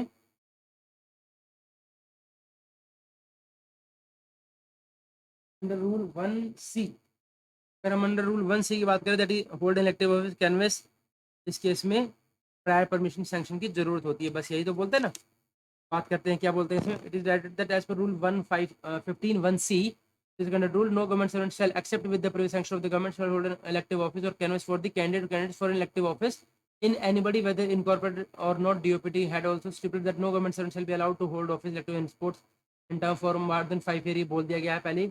The entire time the government servant should be available to the government office. कोई भी no activities unconnected with his office should be allowed to interfere with the efficient discharge of his such duties. So all ministries required to ensure key participation of government servant in the activities of the government authority conform to above provision and do not interfere with the discharge of the duty. ठीक है. In instances have come to notice where government servant continue to hold elective office in various capacities for unduly long periods. ठीक है. जो है elective office जो है hold कर रहे हैं in various capacity for unduly long period के लिए होल्ड कर रहे हैं. In some cases where bylaws of these bodies place restrictions on the number of consecutive terms a person may hold in office, are reported to have been either got themselves re-elected भी हो रहे हैं. ठीक है. After a gap. ठीक है. और have got a family member तरीके से हो गया. क्लोज रिलेटिव आ गया इसके अंदर. Elected as a surrogate in order to keep control of such bodies. In such cases government servant may not be bestowing adequate attention upon official duty as a result of which. ठीक है. तो इसलिए particularly if the body is involved in commercial activities directly or indirectly, apprehension may arise that such government servants also develop vested interest, particularly in the body is involved in commercial activities में है इस तरीके से. तो बोलता है the policy on fixing an upper limit on the number of years for which government can hold elective office in body is their entire career has been reviewed and their government servant may by hold elective office in benefit whether incorporated not for a period of 2 terms. ठीक है. यहाँ पर इन्होंने extend कर दिया इसको. जहाँ पर यहाँ पर 1 टर्म बोला था ना, अब इन्होंने 2 टर्म कर दिया. ये यहाँ पर बी अलाउड. तो रिव्यू किया गया दोबारा से. रिव्यू करने के बाद डिसाइड किया गया गवर्नमेंट सर्वेंट जो है he may be allowed to hold elective office in any body whether incorporated or not for. अच्छा, whether incorporated or not, ये भी बहुत इंपॉर्टेंट है. whether incorporated or not. ठीक है. for 2 terms, मतलब 2 टर्म, और for a period of 4 years whichever is earlier for which prior sanction would be required. ठीक है. तो ये necessary है for the committee to keep in mind all the relevant factors while granting permission. 3(1)(c) conduct rule that means that cases of such sanctions are reviewed from time to time. Permission earlier granted revoked where government servant have been holding office in anybody whether incorporated or not for more than 4 years in a case where एक minute. It may also be necessary that cases of such sanctions are reviewed from time to time and permission earlier granted revoked where government servant has been holding office in any body whether incorporated or not for more than 4 years. कर रहे हैं तो हटा दीजिए उनको. और in cases there are charges of corruption है, किसी का एडवर्स ऑडिट पैराज है. In such cases the government servant concern cease to discharge any function from the date such direction is conveyed to him irrespective of the fact whether his resignation from the body is accepted or not. चाहे वहाँ से आपका resignation accept हुआ है या नहीं हुआ था, इट डज नॉट मैटर. ठीक है. he will cease to discharge any function from the date such direction is conveyed to him irrespective of the fact कि वहाँ पर है या नहीं है. ठीक है. कोई भी मोर देन 4 ईयर अगर charges in cases are charges of corruption अगर कहीं पर आते हैं. ठीक है. गवर्नमेंट संगठन में भी directed to resign, may be directed to resign from the office. ठीक है. इमीडिएटली. ठीक है. thus this action can be taken immediately in those cases where information is readily available with the ministries. In addition, all ministries are also requested to obtain information from their employees in the proforma attached for reviewing the position as well as while considering the request for sanction under rule 15(c). ठीक है. ये pro forma दे रखा है आपको. Okay. Sanction for holding in elective office under rule 15(1)(c). ठीक है. I think ये वही रिट्रीट करेंगे, फिर भी पढ़ लेते हैं. Has now appeared the modification this क्या कह रहा है, the policy on fixing an upper term for of the number of years for which government servant can hold elective office in anybody in their entire career has been reviewed, and then Servant may be allowed to elect office in anybody whether incorporated or not for a period of 2 terms. Okay, यहाँ पर भी बढ़ा दिया, मतलब for a period of 2 terms कर दिया उन्होंने, and for a period of 5 years कर दिया इन्होंने, whichever is earlier. तो दोबारा से रिव्यू करके बढ़ा दिया, for which prior sanction would be required when a government servant contests an election in such body. ठीक है, और prior sanction भी जो है that would be required. ठीक है, contest an election. to keep in mind कि जो है इस तरीके से the government has you in charge of elected post prior to assuming issuing of OA they must be allowed to complete the full period of their current tenure except in case where they are charges of corruption. तो एक अलग चीज़ है, ठीक है, 2020 में आया है, ठीक है. तो अब यहाँ तक हमने बात करी, तो यहाँ तक हमारा आ गया था जो रूल नंबर 15 है, दैट इज़ ये था आपका एम्प्लॉयमेंट के बारे में, प्राइवेट एम्प्लॉयमेंट के बारे में, ठीक है, प्राइवेट ट्रेड या फिर एम्प्लॉयमेंट के बारे में, ठीक है, प्राइवेट ट्रेड और एम्प्लॉयमेंट के बारे में.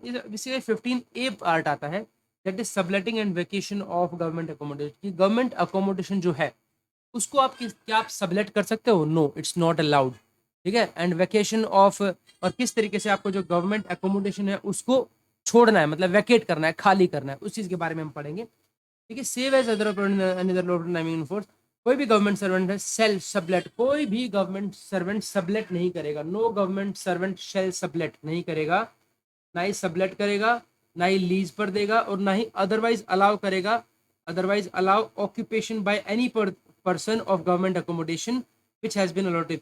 कोई भी ऑक्यूपेशन उस पर अलाउ नहीं करेगा किसी दूसरे द्वारा, किसी दूसरे पर्सन के द्वारा. तो ये इंपॉर्टेंट है.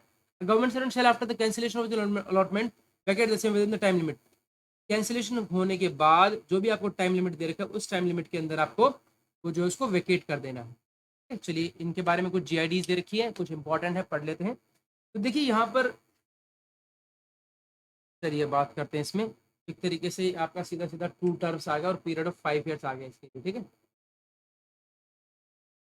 तो इस तरीके से जो हमारी जो पहली जीआईडीज जो है ना वो एक तरीके से इरेलीवेंट हो जाती है ना.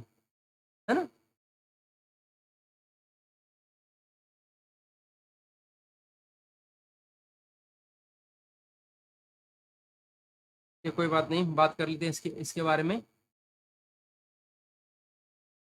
Departmental action against subletting of a government की क्या क्या उनके अगेंस्ट भी हो सकता है कि डिसिप्लिनरी इंक्वायरी स्टार्ट हो जाएगी. दैट डिसिप्लिनरी इंक्वायरी, ठीक है, disciplinary proceedings can be initiated against the government servant who sublet their accommodation allotted to them by the government. It was also directed that the finding of letter of state regarding subletting shall be binding on the disciplinary authority for the purpose of initiating and the disciplinary proceedings. और ये क्या है, regarding subletting shall be binding, it shall be binding जो है on the disciplinary authority for the purpose of initiating the disciplinary. ये binding है, उनको करनी ही पड़ेगी आपको. The relevant extract from the order of the Supreme Court is reported below. तो क्या कहता है रूल 15A बोलता है that has been inserted under the central civil service conduct rules by notification. This क्या कहता है, it is thus obvious that a government servant who sublets the government accommodation or otherwise allows occupation by any person of the side accommodation that would per se amount to misconduct. तो ये क्या है, it will amount to misconduct आएगा ये आपका. Even otherwise, keeping in view of the shortage of government accommodation, thousands of government employees on wait list for years together. Even today, according to Mr. Harcharanjit Singh, the wait list in certain type of houses is 20 years. The subletting of government accommodation by the government servant for pecuniary gain is a grave misconduct. For pecuniary gain, जो है, that's a grave misconduct. It is therefore obligatory for the disciplinary authority to of the department concerned to initiate disciplinary proceedings against the concerned government servant under Rule 14 of the CCS and CCA rules. ठीक है. As soon as the allotment is cancelled by the debtor of on the ground of subletting, the disciplinary authorities of government initiate against the government servant. The findings of the letter of estate regarding subletting shall be binding on the disciplinary for the purpose of initiating the disciplinary authority. Once the disciplinary authority proceedings are initiated, the procedure laid down by CCA rule shall take its own course. ठीक है. Once the disciplinary proceedings are initiated, तो जो है laid down procedure जो दे रखा है उसमें CCA rules में, that shall take its own course. Since the disciplinary proceedings also would be initiated on a charge of grave misconduct, the government may consider place that delinquent under suspension. आप उसको suspension भी कर सकते हैं. May consider given the competent authority may consider placing the delinquent servant under suspension. आप उसको suspend भी कर सकते हैं, ये याद रखिएगा.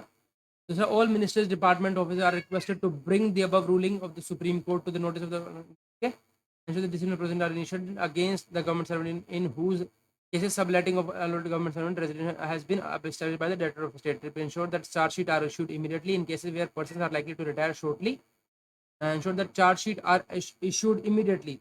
ये भी याद रखिएगा, charge sheet are issued immediately in cases where जो पर्सन्स जो हैं are likely to retire shortly, जो रिटायर होने वाले हैं शॉर्टली, और those cases unlikely to become time barred by virtue of misconduct, और those cases which are likely to become time barred बनने वाले हैं, जैसे कोई कोई by virtue of the misconduct being more than 4 years old. Okay, तो उन पर भी ध्यान दीजिएगा। आगे बात करते हैं इसमें, action against subletting of general pool residential accommodation and garage and misuse of garage by the allottees. ठीक है, इसके बारे में क्या बात है? It is inform that substantial large number of case of subletting of general pool residential accommodation, garage of misuse and misuse of garages by the authority have been found in certain government colonies in Delhi and other places in the country. That has been inspecting government colonies and recommending all administrative authorities officers to take disciplinary action against the allottees who are found to be subletting. It is found that allottees of the general pool misuse the allotted garage for the purpose other than purpose for the garage has been provided for them. They may give rise to unhygienic atmosphere and may involve antisocial elements of the government colonies and thus pose security threats. ठीक है, तो एक misuse कर रहे हैं, misuse the allotted garage that is for the purpose other than the purpose for which the garage has been provided to them, arise to unhygienic atmosphere and may involve antisocial elements in the government. ठीक है, so in order to curb the menace of subletting of general pool residential accommodation and garage of the allotment of government residences and this were amended recently. ठीक है, as per amendment, no officer shall share the residence allotted to him to or any of the outhouses, garages, or stable appointments there to except with his family and immediate relations, except with his family members and immediate relations. ठीक है, no one shall share the residence allotted. Such outhouses, garages, stables, and servant quarters shall be used only for bona fide purposes. ठीक है, if in officers genuine purpose के लिए use करना है, if in officer sublet a resident allotted him portion thereof in outhouse garages, ठीक है, then without prejudice to any other action, he may be taken against him. He charged such damages from the date of inspection of the debtor and may be determined by the settlement from time. By these amendments, the provision of sharing of accommodation has been totally withdrawn, and the allottee shall reside with his family and the immediate relations only. ठीक है, in case subletting is proved against an employment, the double the rate of damages are to be imposed. Important है, double the rate, मतलब उस पर जो है double double rate लगेगा किसका, double the rate of damages are to be imposed from the date of inspection apart from major penalty proceedings for violation of CCS conduct rules 1964 breach of violation. ठीक है, इस तरीके से उनका double charge लगता है। ठीक है, double the rate of damages are to be imposed from the date of inspection apart from the major proceedings.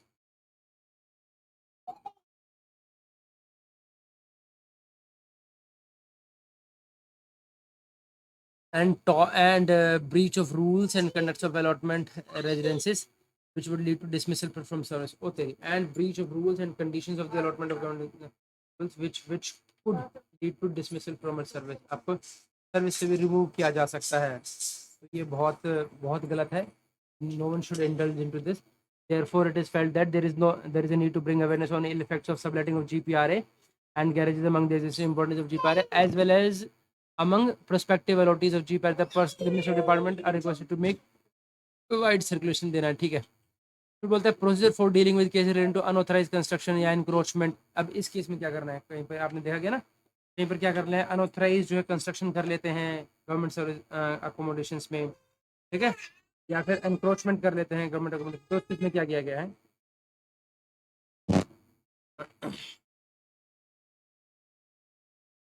Regarding non cooperation of allottees during, ये कह रहे हैं from concerned executive engineers of CPWD regarding non-cooperation of allottees during demolition of unauthorized and done by the allottee. Moreover, it is understood that the allottees are also bringing pressure from political leaders to avoid the demolition process. This act of has been viewed seriously. Excuse me.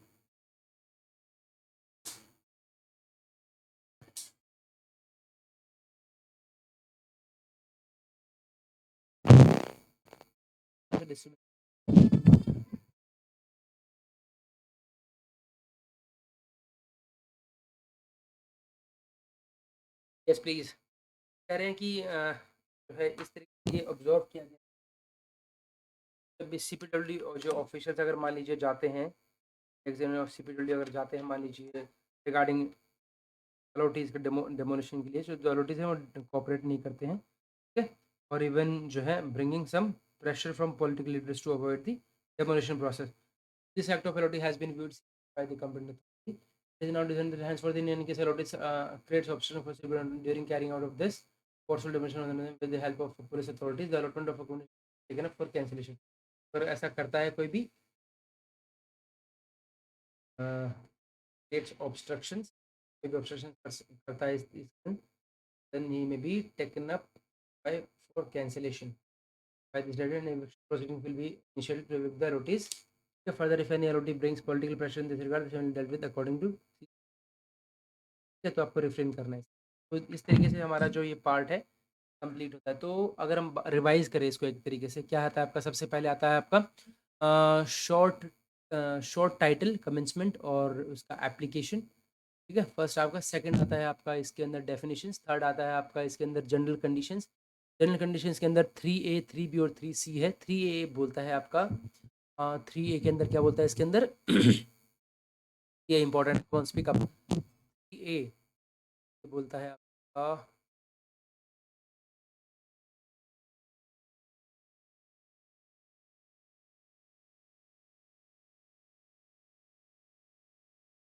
तीन है वहाँ पर आपको बोलते हैं important है ये, कोई बात नहीं, याद आएगा, डोंट वरी. 3A में क्या था ऐसे ही याद करना है यार आपको भी. ए में क्या है 3B C. एक सेकंड रुकिएगा.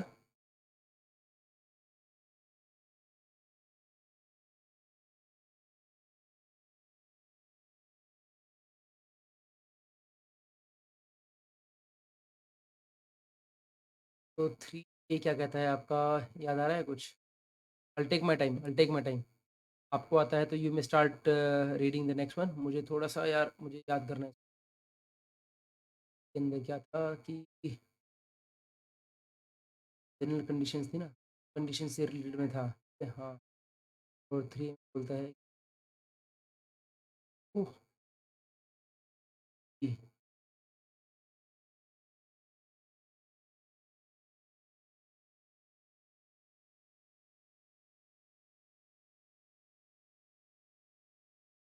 हाँ 3C तो याद आ गया. 3C के अंदर था वो prohibition of sexual harassment of men at work place. आ गया के अंदर भी दो कंडीशन के अंदर भी. हाँ एक था प्रॉम्प्ट एंड कर्टियस होना होना होता है आपको. ये 3A है आपका, prompt and courteous. Wonderful. Sir दो कंडीशन आपका.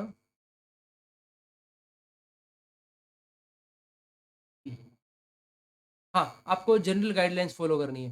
जो भी गवर्नमेंट की जो गाइडलाइंस होती है वो आपको फॉलो करनी है. और इसी का सेकंड पार्ट ये बोलता है कि आपको वुमेन की जो है ना उसके लिए अ, अ, मतलब एक सेफ गार्ड करना है. I got it. 13A मैंने पता डोरी होता है. 12 कहता है आपका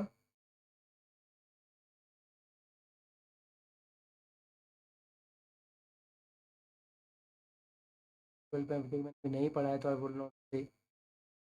बात आता है किसकी? 13 की बात आती है, नहीं सॉरी 15 की बात आती है. 15 पहले क्या है? सबसे पहले है आपका प्राइवेट ट्रेड और एम्प्लॉयमेंट है पूरा 15 के अंदर में. ठीक है, दो कंडीशन है जहाँ पर प्रायर परमिशन लेनी है. प्रायर परमिशन ये आ गया आपका पूरा. आपने इसके GIDs पढ़ लिया. 15A के अंदर आता है आपका गवर्नमेंट अकोमोडेशन. 15A में तो that is subletting and vacation of government accommodation. ठीक है, हमारा क्लियर हो गया. चलिए बात करते हैं इन्वेस्टमेंट लैंडिंग और बोरोइंग. हमारा जो रूल नंबर 16 है वो कहता है क्या आप इन्वेस्टमेंट लैंडिंग और बोरोइंग की बात करते हैं. कोई भी government service shall speculate stock share और अदर इन्वेस्टमेंट. तो गवर्नमेंट सर्विस को स्पेकुलेट नहीं कर रहे हैं यानी स्टॉक शेयर में अदर इन्वेस्टमेंट में नहीं, पहले ही बोलते हैं. ठीक है. नेक्स्ट है आपका provided that nothing in this shall apply to occasional investment made through stock brokers, okay, duly authorized or licensed who have obtained a certificate of registration in the relevant law. Frequent purchase of share or both of shares security shall be deemed to be speculation with the meaning of this rule. ठीक है, तो अगर देखिए दो चीज बोलता है यहाँ पर, प्रोवाइड इन्होंने थोड़ा सा एक्सेप्ट भी कर दिया, इन्होंने छोड़ भी दिया कुछ, provide that nothing in this rule shall apply to occasional investment, यहाँ तक आप लिख सकते हैं, इसके अंदर एक्सेप्ट जो है, except occasional investment made through through stock brokers के थ्रू अगर आप करते हैं, स्टॉक ब्रोकर्स के जरिए या फिर डली ऑथराइज पर्सन के पास लाइसेंस्ड है, ठीक है, और they have obtained a certificate of registration कर सकते हैं, ठीक है। और इसके अंदर एक और बात बोलता है कि फ्रीक्वेंट अगर कोई परचेज सेल होती है, फ्रीक्वेंट परचेज या फिर सेल होती है या फिर दोनों होती है, शेयर जो है that will be deemed to be speculation, that will be deemed to be speculation, speculation माना जाएगा। नेक्स्ट है, कोई भी government servant shall make or permit any member of his family or any person acting on his behalf to make any investment which is likely to embarrass or influence him in the discharge of his official duties. तो कोई भी government servant जो है shall make और permit अपने government अपनी family member को किसी को अलाउ नहीं करेगा कि उनके बिहाफ पे कोई इन्वेस्टमेंट करे, ठीक है, in his behalf to make any investment in his behalf, कि अपने बिहाफ पे, in on his behalf, government shall make अपनी तरफ से कोई भी मेक करेंगे या फिर परमिट करेंगे एनी मेंबर, ठीक है, ऑफ हिज फैमिली और any person acting on behalf to make any investment, okay, which is likely to embarrass or influence him in the discharge of his official duties. For this purpose, any purchase of shares out of quotas reserved for directors of companies or their friends and associates shall be deemed to be an investment which is likely to embarrass the government sector. तो एक तरीके से आपको क्या करना है, मतलब for any purchase of any shares, ठीक है, तो इसलिए any purchase of shares out of the Kota's, जो कोटाज जो है that is reserve for director of the companies के लिए रिजर्व होते हैं, तो वो भी आपको नहीं लेने एक तरीके से, ठीक है, जैसे और देयर फ्रेंड्स और associate shall be deemed to be an investment, तो ये जो है एक तरीके से deemed to be an investment मानी जाएगी which is likely to embarrass the government servant, ठीक है। नेक्स्ट आपका इसी के अंदर, that no government servant who is involve in the decision making process of fixation of price of an IPO और follow up public offer or shares of shall apply either himself or through any member of his family to any other person acting on behalf for allotment of shares in the initial IPO or follow up of such, or such CPSC, मतलब कोई भी government servant जो है अगर decision making में involve है, कोई भी government servant who is involved in the decision price of an, वो जो है एक तरीके से हिमसेल्फ या तो खुद से और through any member of his, इस तरीके से नहीं करेंगे, ठीक है, किसी को भी अलाउ नहीं करेंगे, ठीक है। If any question raises whether any transaction is of nature refer to in subrule 1 और 2 है, तो डिसीजन जो है decision of the government is final, गवर्नमेंट का डिसीजन जो है फाइनल होगा। No government servant shall save in the ordinary course of business with the bank, okay, कोई भी गवर्नमेंट सर्वेंट है in ordinary course of business with the bank और public limited company इधर हिमसेल्फ और through any member of his family acting on his behalf क्या करेगी, lend or borrow or deposit money as a principal or an agent or from with any person or firm or private limited company within the local limits of his authority or with whom he is likely to have official dealings or otherwise place himself under pecuniary obligation to such person or from private limited, तो क्या कहना चाह रहे हैं, किसी भी person को, जो कोई जो भी government servant in ordinary course of business, ordinary course of business में जो है विद द बैंक और या फिर with the public limited company इधर हिमसेल्फ और थ्रू एनी मेंबर, खुद से भी और मेंबर के थ्रू भी नहीं करेंगे, क्या करेंगे, लैंड, किसी को उधार नहीं देंगे, लेंगे नहीं, कहीं पर अपना पैसा डिपॉजिट नहीं करेंगे, एज ए प्रिंसिपल और एन एजेंट टू और फ्रॉम विद और विद एनी पर्सन और फर्म और private limited company with in the local limits of his authority और with whom he is likely to have official dealing, जिनके साथ इनकी official dealings हैं उनके साथ नहीं करेंगे, और otherwise place himself under any pecuniary obligation, और आपको मतलब एक तरीके से कोई बोरो नहीं करना, एक तरीके से बोरो नहीं करना आपको टू सच पर्सन और फर्म और प्राइवेट लिमिटेड कंपनी, ठीक है। lend money to any person at interest in a manner whereby return money is a kind of is charged or paid, कहीं पर भी आप लेंड मनी मतलब उधार पैसा नहीं देंगे, 20% एट इंटरेस्ट पर पैसा नहीं देंगे in a manner whereby return of a money, जहाँ पर जो रिटर्न ऑफ अ मनी है और काइंड इज चार्ज, जहाँ पर आप उससे इंटरेस्ट ले, provided that a government servant may give to accept from a relative, लेकिन आप क्या कर सकते हैं, आप एक्सेप्ट कर सकते हैं फ्रॉम अ रिलेटिव और अ पर्सनल फ्रेंड और purely temporary loan on small amount free of interest, free of interest ले सकते हैं आप इनसे, और operate credit account with a bona fide tradesman और make an advance of pay to his private employer, और या फिर आप एक क्रेडिट अकाउंट वो कर सकते हैं जिसका जेन्युइन ट्रेड्समैन, और फिर make an advance of pay to his private employ, ठीक है।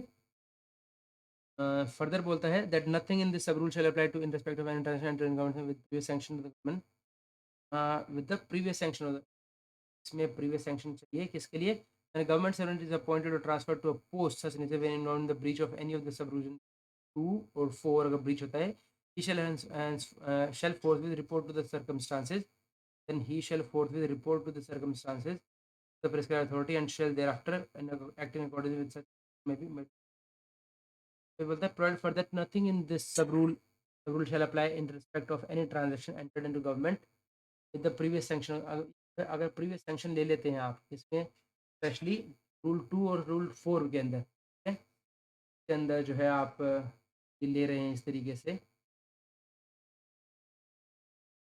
केस में, इन दोनों केस में ही शैल forthwith report the circumstances of the prescribed authority and shall thereafter act in accordance with such order as may be made such authority।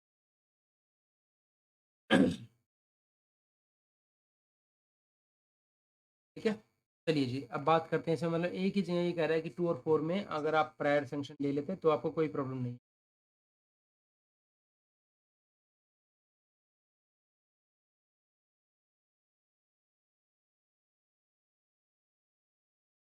Okay,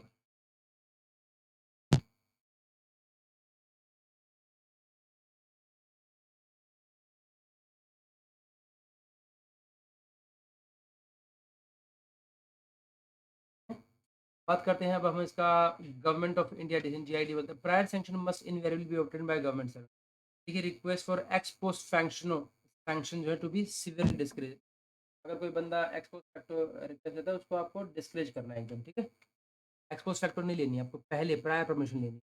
attention is invited to provisions of this rule 16(4) of the Senate conduct which had been insisted that the government servant should not lend money to any person possessing land or valuable property within the local limits of their authority or at interest any person that should not acquire or dispose of any movable or immovable property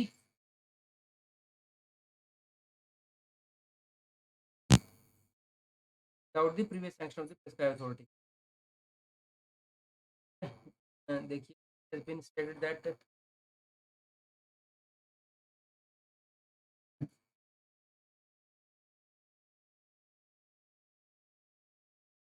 okay, attention is invited to the provisions of Rule 16(4) of the CSS Conduct Rules, in which it is that the government servant should not lend money to any person possessing land or valuable property within the local limits of their authority or at interest. Any person they should require or dispose of any immovable property with the previous sanction. They should not acquire or dispose of any immovable or movable property with the previous sanction of the prescribed authority। इतना सब कुछ है क्या? And state that government servant है जो government servant should not okay lend money समझ में आता है to any person possessing land or value property within the local limits of their authority or at interest, ठीक है, कोई भी एनी पर्सन पोजेसिंग लैंड, उनकी लैंड लेके कोई भी वैल्यूएबल प्रॉपर्टी लेके अपने लिमिट्स के अंदर अंदर आपको ऐसा नहीं करना है, और at interest to any person that they should not acquire, और interest to any person and they should not acquire और डिस्पोज ऑफ, और उसके बाद उनको दे शुड नॉट, उनकी वो जो प्रॉपर्टी है डिस्पोज ऑफ करने property without the previous sanction of the prescribe authority, आपको ऐसा नहीं करना है, ठीक है। शुड नॉट लैंड मनी, सबसे पहले तो should not lend money to any person possessing land, lend वैंड नहीं, कोई भी वैल्यूबल प्रॉपर्टी नहीं रखनी with the local limits of the authority, interest पे नहीं देना है, and that they should not acquire या डिस्पोज ऑफ उनकी प्रॉपर्टी, अगर पैसा वैसा नहीं देते हैं तो इस तरह से विदाउट द प्रीवियस सैंक्शन के बिना, ठीक है। Instances have come to notice of the government where certain government servants have entered into transaction regarding movable property with the previous sanction of the prescribed authority, and they have afterwards sought ex post facto sanction okay, बहुत सारे ऐसे आए हैं come to the notice certain have entered in transaction without the previous sanction, without previous sanction ex post facto sanction के लिए बात करना, such a procedure renders the provision of the rules completely ineffective and defeat the purpose. तो final ज्यादा impress upon that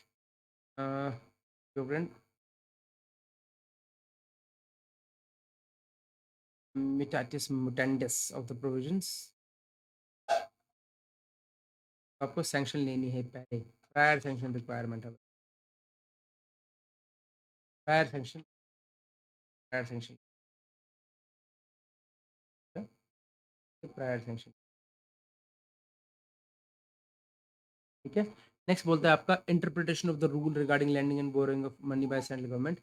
क्या बोलता है 16 का रूल 16 का से conduct regulate the lending and borrowing of money by government. Doubts have been often raised in regard to the provisions of these rules and the advice of the Minister of Home Affairs Boundary clarifications क्या है। In case of an officer who do not have a definite territorial jurisdiction, the term persons within the local limits of his authority would mean persons with whom the officer has official dealings। ठीक है, persons की बात क्या कर रहे हैं, persons with whom the officer with official dealing जिनके साथ हो रही है। It is not possible to define term small amount comprehensively, decided on merits। तो small amount मतलब कितना amount हमें तो नहीं पता ना, it should be decided on merits, merits पे decide होगा। And in deciding such cases, the status of the individual concerned and the amount involved should be taken into account। ठीक है, purely temporary loans of small amount free of interest can be taken, purely जो temporary loans of small amounts free of interest can be taken accounts of person friend relative even if they reside within the local limits of the authority। ठीक है, even if they reside within the local limits of the, no sanction of the necessary in such case, कोई sanction की जरूरत नहीं है। ठीक है, necessary in such however the amount is large, the sanction, amount mention नहीं है इसमें। ठीक है, नेक्स्ट आता है आपका senior officers not to approach their subordinate for standing surety for loans taken for their relative. ये इंपॉर्टेंट है यार, ये एग्जाम के अंदर आया हुआ है। ठीक है, कि कोई भी जो सीनियर ऑफिसर है, दे should not approach their subordinate for standing surety for loans taken by them for their relative. The Ministry of Affairs has examined the question whether it would be proper for the government servant to stand surety for loans taken from private sources by their official superiors, where a government servant stands surety for loans taken by the or their relative might create an impression that official pressure has been given। ठीक है, ये क्या है, ये कहीं ना कहीं एक तरीके से रहेगा that it might create an impression that official pressure जो है that has been exerted for this purpose। Apart from this, the superior official will be putting himself into under obligation to the subordinate and such condition to efficient officer and maintain discipline। ठीक है, तो इस तरीके से superior officer will be putting obligation to the subordinate। Okay, it is therefore decided that all officers should be advised not to approach, be advised not to approach any their subordinate for standing surety loans taken from private services either by them or their relatives। ठीक है, आगे बोलते हैं आपका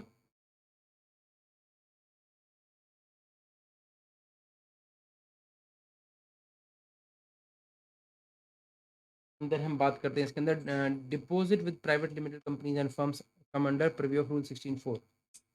बोलते हैं question have been raised from time time in regard to the treatment to be according to fix deposit with companies. अगर fix deposit with companies have been raised, okay, and the treatment to be accorded, क्या treatment होना चाहिए companies and banks, doubts have been raised in the point of whether in regard to such deposit ठीक है, इसके बाद fixed deposit with public limited companies where the private where whether in the private sector will be covered in the saving clause। Okay, in clause 4, as public limited companies receive deposit from public on authorization given by the government, and the company can, however, where the amount of the deposit is a public fund exceeds the monetary limit, if it exceeds the monetary limit on the roll, then a report to the authority is under that rule। ठीक है,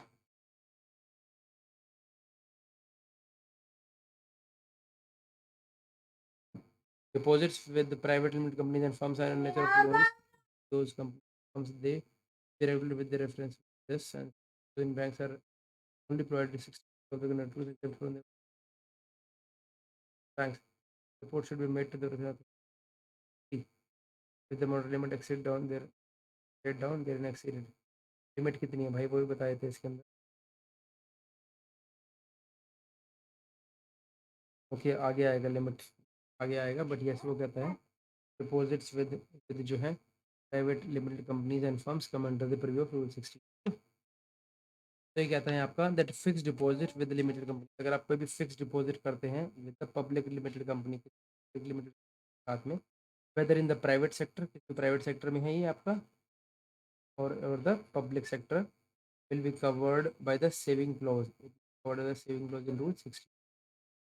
ठीक है, as public limited companies receive deposits from the public on authorization given by government under the Companies Act, under the public rule 97, however where the deposit अगर ये exceed कर रहा है, यहाँ पर ये saving clause के अंदर आ जाएगा, but if that exceeds the monetary limit then a report, तो रिपोर्ट करनी है आपको अथॉरिटी में, deposit will be necessary under that rule. Deposits with private limited companies and firm in the nature of loans, those companies and firms that will be regulated with a reference to this. Deposit with banks are already provided in this, ठीक है, exempt from the operation of this rule. Fixed deposit with banks, fixed deposit with banks जो है they are already exempted, जो है banks exempt है from this operation. Important, fixed deposit जो है with banks की बात हो रही है यहाँ पे, they are exempted from, however in this regard fixed with bank also are vulnerable, लेकिन आपको रिपोर्ट करना है, आपको report should be made prescribe authority, अगर वो मॉनेटरी लिमिट जो है आपकी एक्सीड कर जाती है. Day-to-day saving bank transaction either with the bank or with post office would not however come with the previous. अब day to day saving bank transaction करें वो आपके इंस्टेंट आएगा. ठीक है, तो यहाँ पर बात करते हैं इंसॉल्वेंसी हैबिचुअल इनडेटनेस की बात करते हैं, उस केस में क्या होगा बात कर लेते हैं. देखिए इंसॉल्वेंसी नहीं है, कहाँ पर आ गए हम, इंसॉल्वेंसी पर आ गए हैं. इससे पहले चलो रिवाइज कर लेते हैं एक बार, सेक्शन 1 क्या कहता है आपका. देखिए सेक्शन 1 आपका बोलता है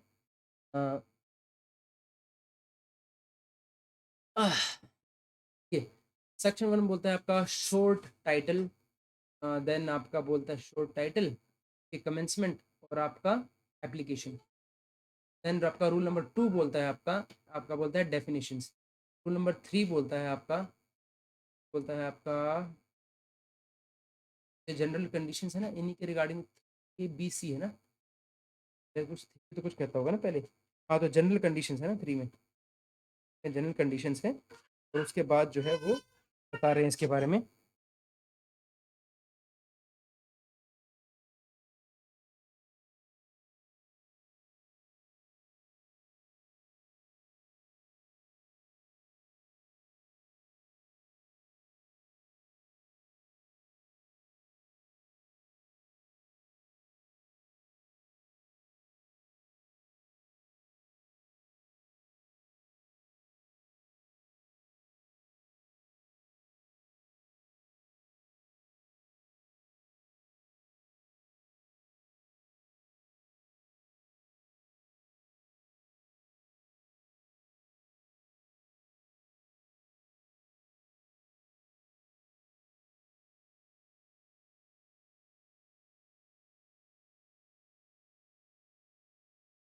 ओके, 2 मिनट दीजिएगा प्लीज़. हाँ,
all right, so before we proceed to this investing lending, और ये हो गया आपका, before we proceed to the next one, एक बार रिवाइज कर लेते हैं क्या क्या हमने पढ़ा है।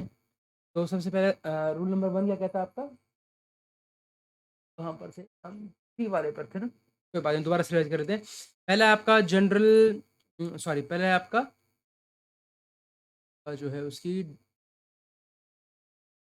रूल नंबर 1 बोलता है आपका उसकी टर्म क्या है, उसकी एक तरीके से टर्म क्या है, देन शॉर्ट टर्म, एक तरीके से उनकी शॉर्ट टर्म नहीं, शॉर्ट, मैं हमेशा टर्म बोलता हूँ उसको, शॉर्ट टर्म नहीं, short, short term, short title, sorry, short title क्या है उसका, अब एप्लीकेशन उसका कमेंसमेंट कब हुआ, ठीक है। सेकंड नंबर पर आपका डेफिनेशन आता है। थर्ड नंबर पर है आपका, के अंदर है आपका थर्ड नंबर पर जनरल कंडीशंस, और उसमें 3A में, 3A में आता है प्रॉम्प्ट एंड कर्टियस, 3B में आता है आपका गवर्नमेंट की पॉलिसीज को ऑब्जर्व करना है, इसके अंदर सेफ गार्ड और वुमेन वाला भी है। फिर इससे रिलेटेड 3C आता है, that is prohibition of sexual harassment eight work place, ये कंडीशन आती है 3C तक, ठीक है। तो उसके बाद आता है हमारा, आता है 13A में डोरी, फिर आता है हमारा 15 नंबर जो हमने आज पढ़ा है ना, नंबर में क्या आता है आपका, दैट इज प्राइवेट ट्रेड और एम्प्लॉयमेंट। देन आपका 16 नंबर में आता है, नहीं, 15 का ही ए पार्ट है, 15 का ए पार्ट क्या बोलता है आपको, 15 का ए पार्ट बोलता है वो गवर्नमेंट एकोमोडेशन वाला, एक तो वैकेशन वैकेट के करने वाले कंडीशन बोलता है उसके अंदर, और सबलेटिंग वाला बोलता है, ठीक है, सबलेटिंग एंड वेकेशन, ठीक है। फिर उसके बाद आता है आपका 16 में आता है आपका लैंड मनी, एक तरीके से जो आप इन्वेस्टमेंट जो है लैंडिंग और बोरोइंग, अगर आप कोई भी करते हो, ठीक है, इन्वेस्टमेंट, लैंडिंग और बोरिंग, ठीक है। तो यहाँ तक आ गया आपका। अब बात करते हैं 17 नंबर की। 17 नंबर पर क्या है, 17 नंबर आपका कहता है that is insolvency and habitual indebtedness, ठीक है। इंसॉल्वेंट हो जाते हो, मतलब बैंकरप्ट हो गए, एक तरीके से आप इंसॉल्वेंट हो गए, ठीक है। तो उस केस में आपका इंसॉल्वेंसी एंड हैबिचुअल डेटनेस जो है वो क्या अलाउड है, क्या कुछ कर सकते हैं, देखते हैं, पढ़ते हैं। The government servant shall no sell to manage his private affairs so as to avoid, आपने अपने प्राइवेट अफेयर्स को ना इस तरीके से मैनेज करना है तो एज टू अवॉइड, कि अवॉइड किया जा सके किसको, कि हैबिचुअल इंडेटनेस और इंसॉल्वेंसी, ठीक है। अ government servant against whom any legal proceeding is instituted for the recovery of any debt due from him or for adjudged him as an insolvent shall forthwith report the full facts of the legal proceedings of the government।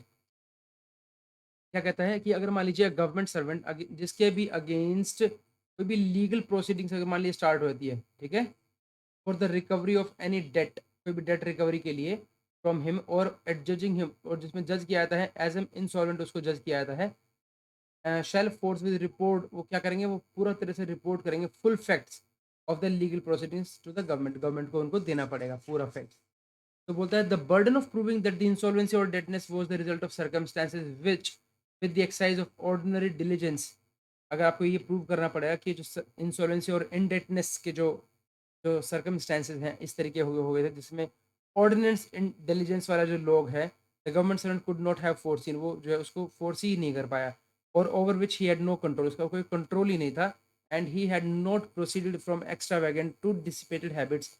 तो ये जो है ये government servant को prove करना पड़ेगा कि भाई इस तरीके के जो कारण इस तरीके के थे कि मैं उनके कर्म, मेरा कोई कंट्रोल ही नहीं था उनके ऊपर, तो जिसकी वजह से ऐसा हो गया, right.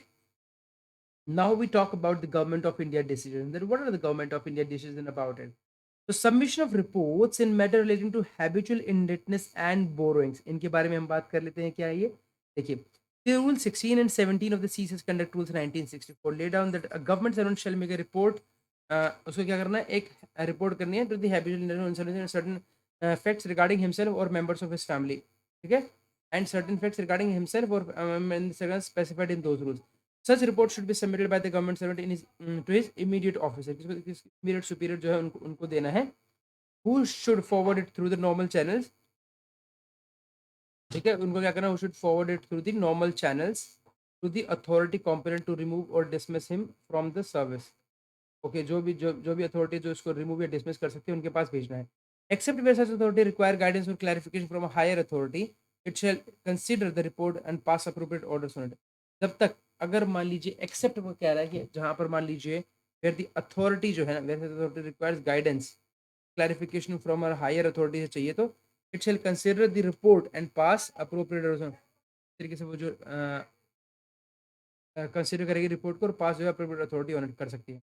If an penalty is to be impose, अगर मान लीजिए कोई पेनल्टी इम्पोज करनी है, ठीक है, on the government, the procedure present CCS rules के अंदर दे रखा है, will have to be followed, this may be brought to the notice of the all government, ठीक है। Cases where salary of government service consistently being attached for debt, जहाँ पर जो है उसकी जो सैलरी है ना, सैलरी है that is consistently being attached for a debt, debt से अटैच की जा रही है, and has been continuously under attachment for more than two years, और कंटिन्यूसली जो है वो 2 साल से ज़्यादा अगर मान लीजिए वो कंटिन्यूसली अटैच है इससे, ठीक है, and is attach for a sum under which ordinary circumstance it will require more than 2 years to repay, या फिर इस तरह से अटैच है, इतना अमाउंट है कि ऑर्डिनरी सर्कमस्टांसिस में will require more than 2 years, उसको 2 साल से ज़्यादा लगेंगे टू रिपे करने के लिए, have been declared by the government servant to constitute such state of indebtedness as to render it undesirable that the debtor should be retained in the public service। दोबारा से बोलेंगे, केसेस जहां पर ऐसे आते हैं जहां पर सैलरी जो है गवर्नमेंट सर्वेंट की कंसिस्टेंटली अटैच हो रही है डेट के लिए, या फिर ऐसा हो रहा है कि continuously under attachment for more than 2 years है, या फिर अटैच उनकी सैलरी से अटैच करनी पड़ेगी और उसको कम से कम 2 साल लगेंगे उसको रिपेयर में, that have been declared by the government servant to constitute such such a state of indebtedness as to render it undesirable, okay, undesirable that the debtor just should be retained in the public service, okay, public, in such case it is the duty of the head of office or immediately superior to the officer concerned to obtain full schedule। क्या करना है आपको, ये जो भी head of office है या तो वो या फिर आपके जो ऑफिशियल कंसर्न है वो फुल शेड्यूल ऑब्टेन करेंगे, full schedule of the latest debts and draw up a report, एक रिपोर्ट बनाएंगे डीलिंग स्पेसिफिक फॉलोइंग पॉइंट्स, क्या क्या है, where promotion of the debt bear to the pay and to what extent they detract from debtors efficiency as a public servant, क्या बोलते हैं, what proportion of the debts bear to pay, but क्या जो proportion है वो जो date का bear to the pay and to what extent they detract from the debtor's efficiency as a public servant, ठीक है, whether the debtor position is irretrievable, जो debtor की जो पोजीशन है वो इरिट्रेबल तो नहीं है, whether it is desirable to retain him in particular post he occupies, क्या उसको रिटेन करना जरूरी है किसी पर्टिकुलर पोस्ट पर, तो उसके पास अभी उसने होल्ड करके, the proceeding refer to above should be similar for orders of the punishing authority, the usual profession in case the authority immediately to the insolvent auditor officer is himself the appropriate punishing authority, the proceedings should be closed by him, so the proceedings जो है referred to above जो है should be submitted for orders of the appropriate जो भी punishing authority उसके पास भेजना है आपका through the official tenant in case the authority immediately superior to the insolvent, तो अगर वो एकदम immediately operator है तो authority the present should be dispose of by, तो उसको हायर अथॉरिटी के पास नहीं जाना है, उसको वहीं जो है डिस्पोज ऑफ उसको केस को कर देना है, कहता है in case the authority immediately superior, अगर वो है द इंसॉल्वेंट देन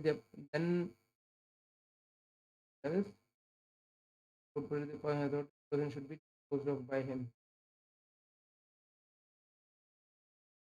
ठीक है, ओके। तो विद दिस जो है हमारा ये रूल नंबर 17 भी जो है पूरा हो जाता है, तो with this thank you so much and have a great day.